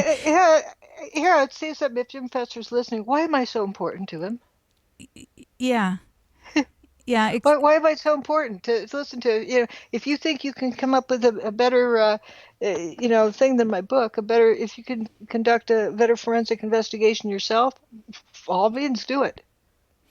And stop with the cover up. That's what I have to say. I don't think you necessarily want to say that, but that's exactly what it is. It's a cover up. It's a way. And then, so follow the cover up. Follow what people aren't telling you, what they're trying to keep secret. And it's happening at government levels. Here's another thing to notice is, let's see, Fetzer likes to promote the idea of mini nukes or nano nukes or something. And Gage likes to promote thermite. Well, and I like to promote evidence. But why do they call my evidence a theory? But then they don't have a problem with each other. They don't have a problem with mini nukes. Fetzer doesn't have much of a problem with thermite. It's just, friendly, did too. But he doesn't have to go destroy Gage. He'll give him a hug at a conference. They do joint, meetings together. They pretend to be enemies, but they're not really enemies. You can state anything but the facts of what happened on 9/11. Why is that? Why do they have problems with, most of the building turned to dust in midair? Well, they don't want you to look at the evidence. They want to, like, the Greg Jenkins thing was all about getting people to think I was ridiculous for saying that. And it worked to cover that fact up for about 10 years. But now Gage is saying, well, thermite turns things into dust in midair. They think about it, how could thermite turn things into dust in midair? No, you'd see, fiery, fireworks going on. But because people don't know, because they're not educating themselves, myself included before I started to think this way, there was no questioning of things. And I think what it does is it just empowers us on a whole different level to start thinking this way. It helps you to think this way in every aspect of your life. You don't just sit back and go, oh, yeah, they told me that, so it's true. Same as what we started with the copyright thing. I had the evidence that I had created this music, and it doesn't matter what it is. It's that you have the confidence that you know what you know what you know, and then you write and you say, I have the evidence. Would you like it? And within a minute, they're just going, what seemed like a minute, there's a turnaround, and they just go, oh, that didn't work on her. And if we're not... But the way they said it, realized in their corner, they said, oh, wait, they decided to give you the copyright. Thank you so much. The ridiculous is that why did they file a copyright infringement if they're going to give you the copyright? Yeah, they can't just say, you were right and we're targeting you, or we're trying to... I'm just saying, I just have to say about the computer, if anybody was here, I think it was about 3 weeks ago, and the computer just died at 1 o'clock. I had been talking to Dr. Judy. We've been talking all morning. We've been Skyping. And at 1 o'clock my time, 4 o'clock her time, whenever it was that we started the show, we were actually on time. And I just went to start the show, and the computer... Just before the show started, we were talking, and your voice was kind of breaking up, and you said, well, let me reboot. And just before the show, that's what happened. And I got the result back because it went in to be repaired. And the guy said, I have no idea. He says, it seems as though what somebody did was they put something onto your computer to ruin the, like he was coming up with all sorts of ideas. And it reminded me very much of how we do the show, because I asked him questions, and I said, well, how could that happen? And well, I don't know. How could that happen? And he says, I haven't seen this before. It's very strange. And he says, but I did see cat hair in it. And I thought, yeah, okay, I can see that. But does cat hair ruin the operating system? It keeps it from rebooting? It keeps it from rebooting. That's something I didn't know. He didn't say that, to be fair, but he was trying to figure out what happened. So because he has to have an answer. That's the human nature. People want the answer.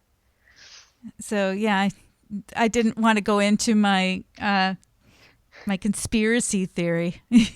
Gee, isn't that weird? Because that's happened to you as well, and it happens to a lot of people at the exact moment that were going to air.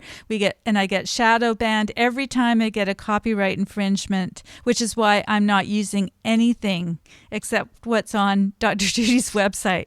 So yeah, it'll be interesting. To be fair, I was going to play my favorite little clip. Oh, go The ahead. Man for Man Earth Band one, but I didn't for that reason.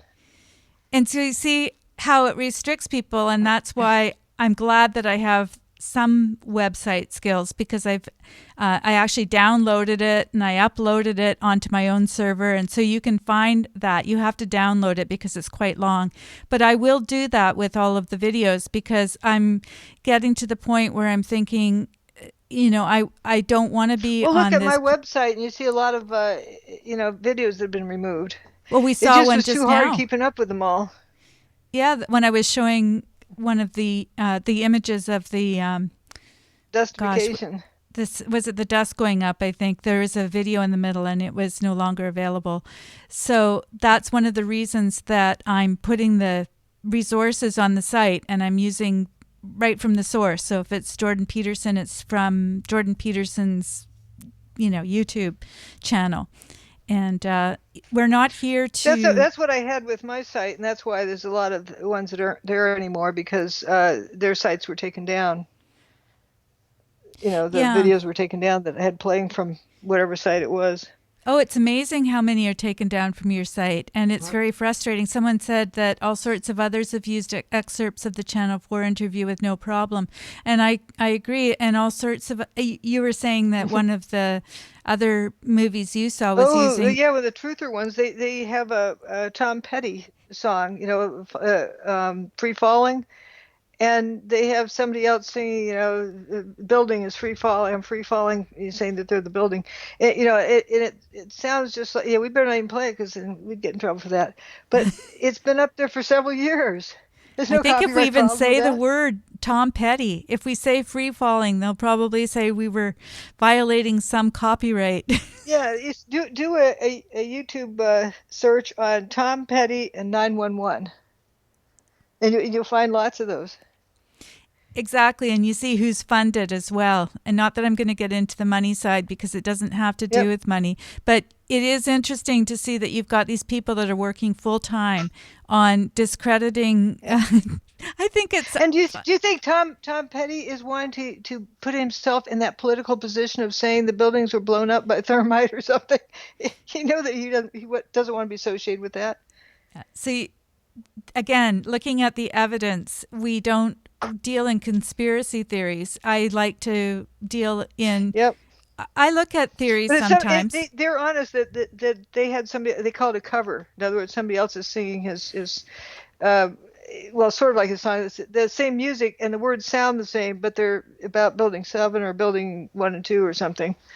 But buildings free falling. And they didn't. And they actually didn't go. They went away faster than free fall. They didn't fall faster than free fall. They went away faster than free fall. Right. The ground shook for 8 seconds. It takes 9.5 seconds to drop a bowling ball off the roof and have it hit the ground. So why did the ground shake for only 8 seconds? Because the building didn't fall and slam to the ground. It turned into dust in midair. The bathtub break? That's another one that goes along with that question. Most of the building turned to dust in midair. Not every single speck of the building. Most of the building turned to dust in midair, and yeah, it come down like snowflakes. And you're right. The dike around the bottom, because the tower's basement, 7 stories below the water table, below sea level, didn't get flooded. The dike didn't get ruptured until it almost happened when they brought in earth moving equipment after the event. The earth moving equipment started damaging the wall. I'd like to talk about the earth next time, if you wouldn't mind.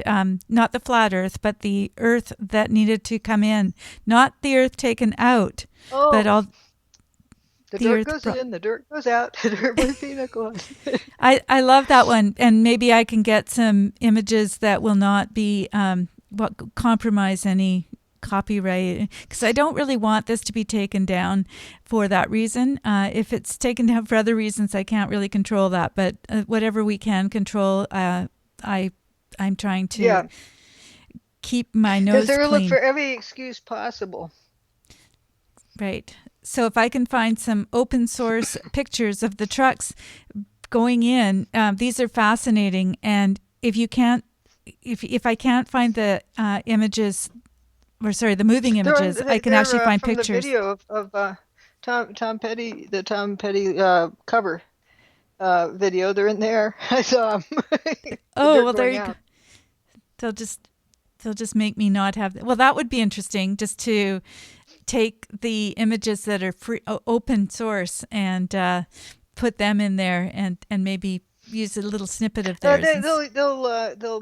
Somebody might have issues with that. You can put it on the website and tell people where to go look or something, but I don't know.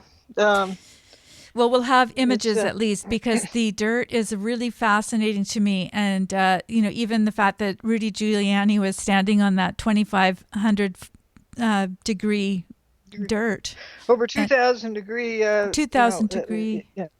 Yeah, over 2,000 degrees. And Governor, I could be standing here, you could be standing there. And if I were to break out between us, it's just by some decision of God that we weren't burned up. And here we are standing. If they're standing on a 2,000 degree, barbecue grill, they would be standing there talking.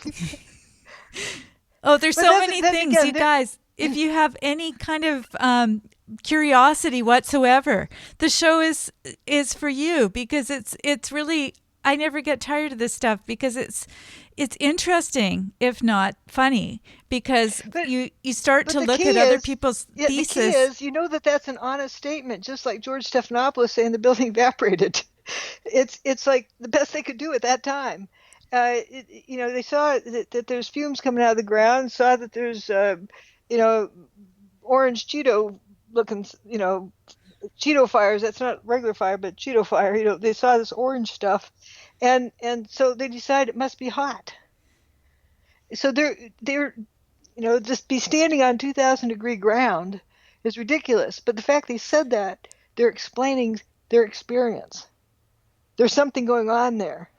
Don't you think they're doing exactly what people are doing when they say that it was explosives? I think it's exactly the same idea, that they are using, they can't conceive of anything other than what they've already seen, yet this is a new phenomenon.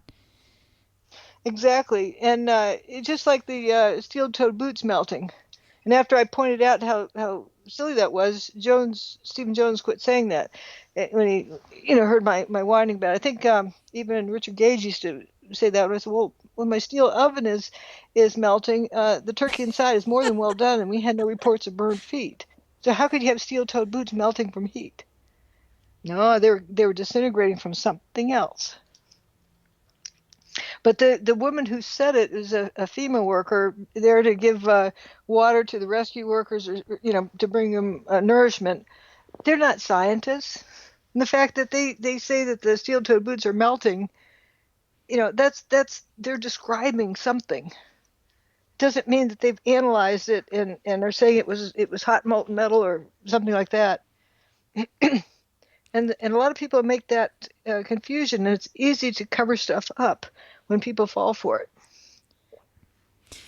Well, I'm going to wrap things up at that point, because it's now 3 hours into the show, and I think that we need to leave something. There's always something. We could talk for 24 hours a day, but there's a sense, I think, that we need to talk about the fires, quote unquote. I'm using that word because Cheetos, some people might not have read the book and don't know about this, but please, if you do get a chance, go to your library and ask for it, or get your own copy on Amazon. But what I do ask is that if you want somebody else to know about what you know, buy them a book. Have them read the book. Yes. What a great present. That's a really good way to support the Dr. Judy's work, but also to, as I call red pill people, whatever you want to call it, get them so that they understand that there's a world other than the one that they've been. Once you read the book,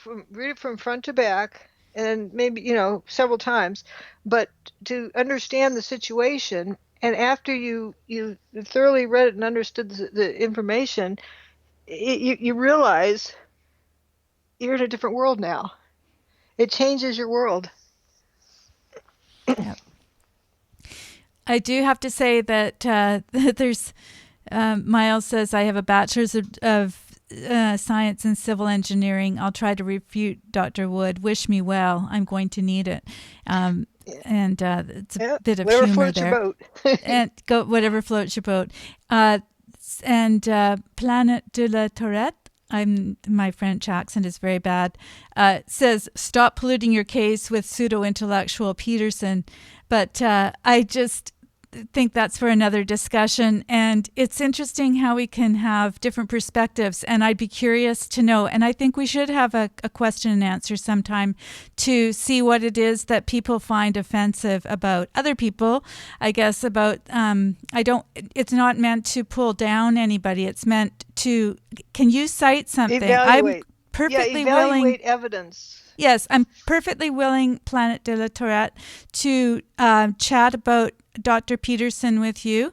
If you want to bring along something that you have a problem with, it'd be really interesting to have that conversation. And I'm absolutely, I don't know about Dr. Judy Wood, but I'm absolutely happy to talk about that and to share ideas because, it's good to have your own ideas about things. Realm and put it into the physical evidence realm. Right. So that's my only rule, is to bring something to the table. Don't just try and deride the other person. It's a really good practice to bring your own evidence when you're going to start a discussion. And I'll tell you, sometimes I've told people, I've asked them what they believe and, and they'll say, well, I don't really know. And I'll say, well, come on back when you can tell me what you think, because I already know what I think about this. So it's an unfair, it's not even an interesting conversation at that point, because it's just going to be an argument about vapid things. Beliefs. Yeah. Beliefs. And I'm arguing, and then people will necessarily say, gee, you're so dogmatic. And I'll say, that's because I have a belief based on evidence that I have gathered, and you don't. So I'm not being arrogant about it. I'm just being forthright about it. And it's a thing that people don't like about Peterson. There's something else. Yeah, there's something else that's important to remember. If someone isn't arguing about the evidence or discussing the evidence and focused on the evidence, but they're focused on the person, it means they're empty-handed. They don't have a physical discussion. They're just doing pot shots, and that doesn't solve anything. I think that's a different way of what you were saying too. So it's sort of a red flag when you start saying, "Oh, that's an idiot. That's a kook. Don't listen to that person." That says you don't know you don't have any evidence of what you're talking about. You don't have a physical issue. It's just we need to throw stones at that person because our leader told us to or whatnot. It's sort of what we were talking about earlier with Warren Jeffs. You got to believe in what Warren Jeffs tells you, or you're going to hell. That's what what the followers would do. They have no idea why it's true. They just know that's what they need to do. That's a great way to bring it full circle, because that's what we were talking about in the beginning. For those that weren't here, we were talking about the Warren Jeffs cult and his the way he holds sway over his following, which most of them he's married to. But the point, I think, is that if you're just putting out things like ad hominem comments without some sort of tangible, then you're part of the problem, as far as I'm concerned. And I'm not saying that. And you're showing that by doing ad hominems. You're advertising that, saying, I don't have factual information. I'm just taking pot shots. Because otherwise you'd be talking about factual information.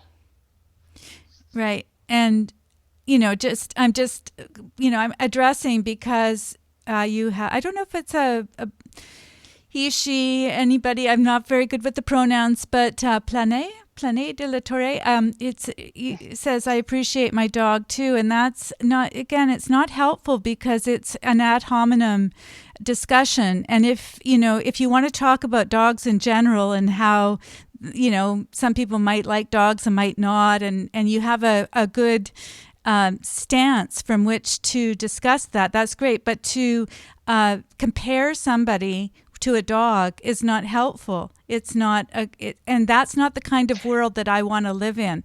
And if these kinds of subjects are breaking us apart instead of bringing us together, you're letting those guys that want to lord over us win.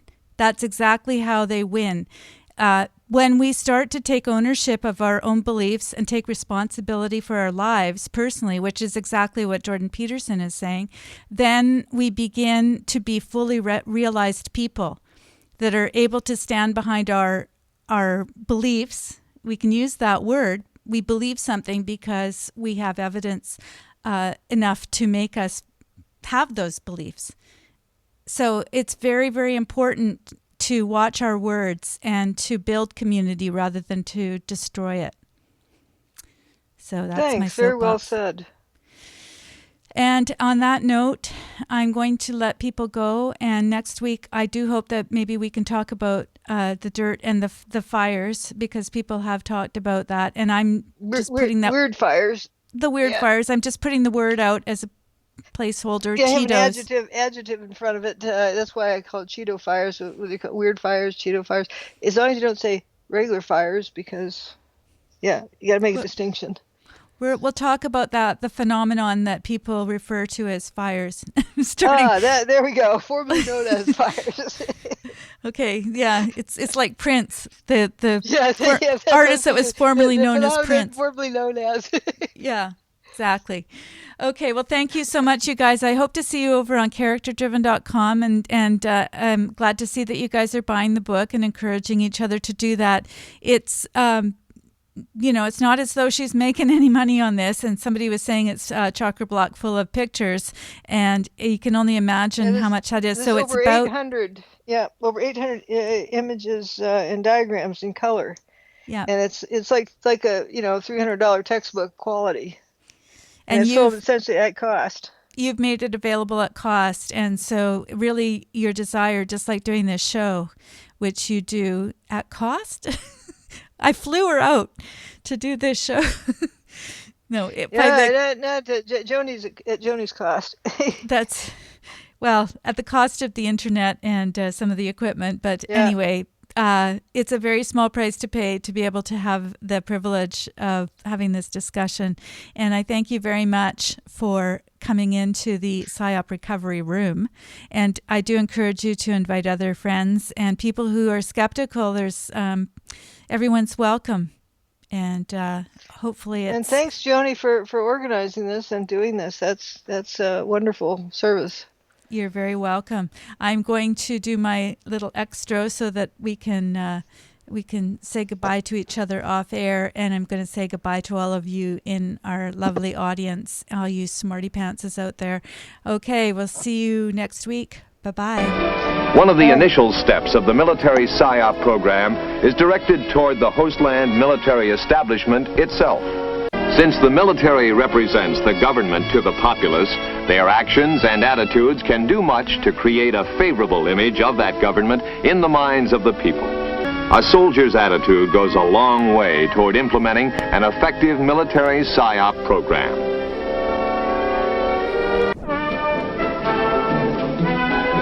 Among the support elements needed are the light mobile printing team with its printing and editorial shelters. Also needed is a radio team to support existing radio stations, particularly in the back country. An audiovisual vehicle will help to increase the effectiveness of face-to-face communications. And a loudspeaker team will support tactical operations.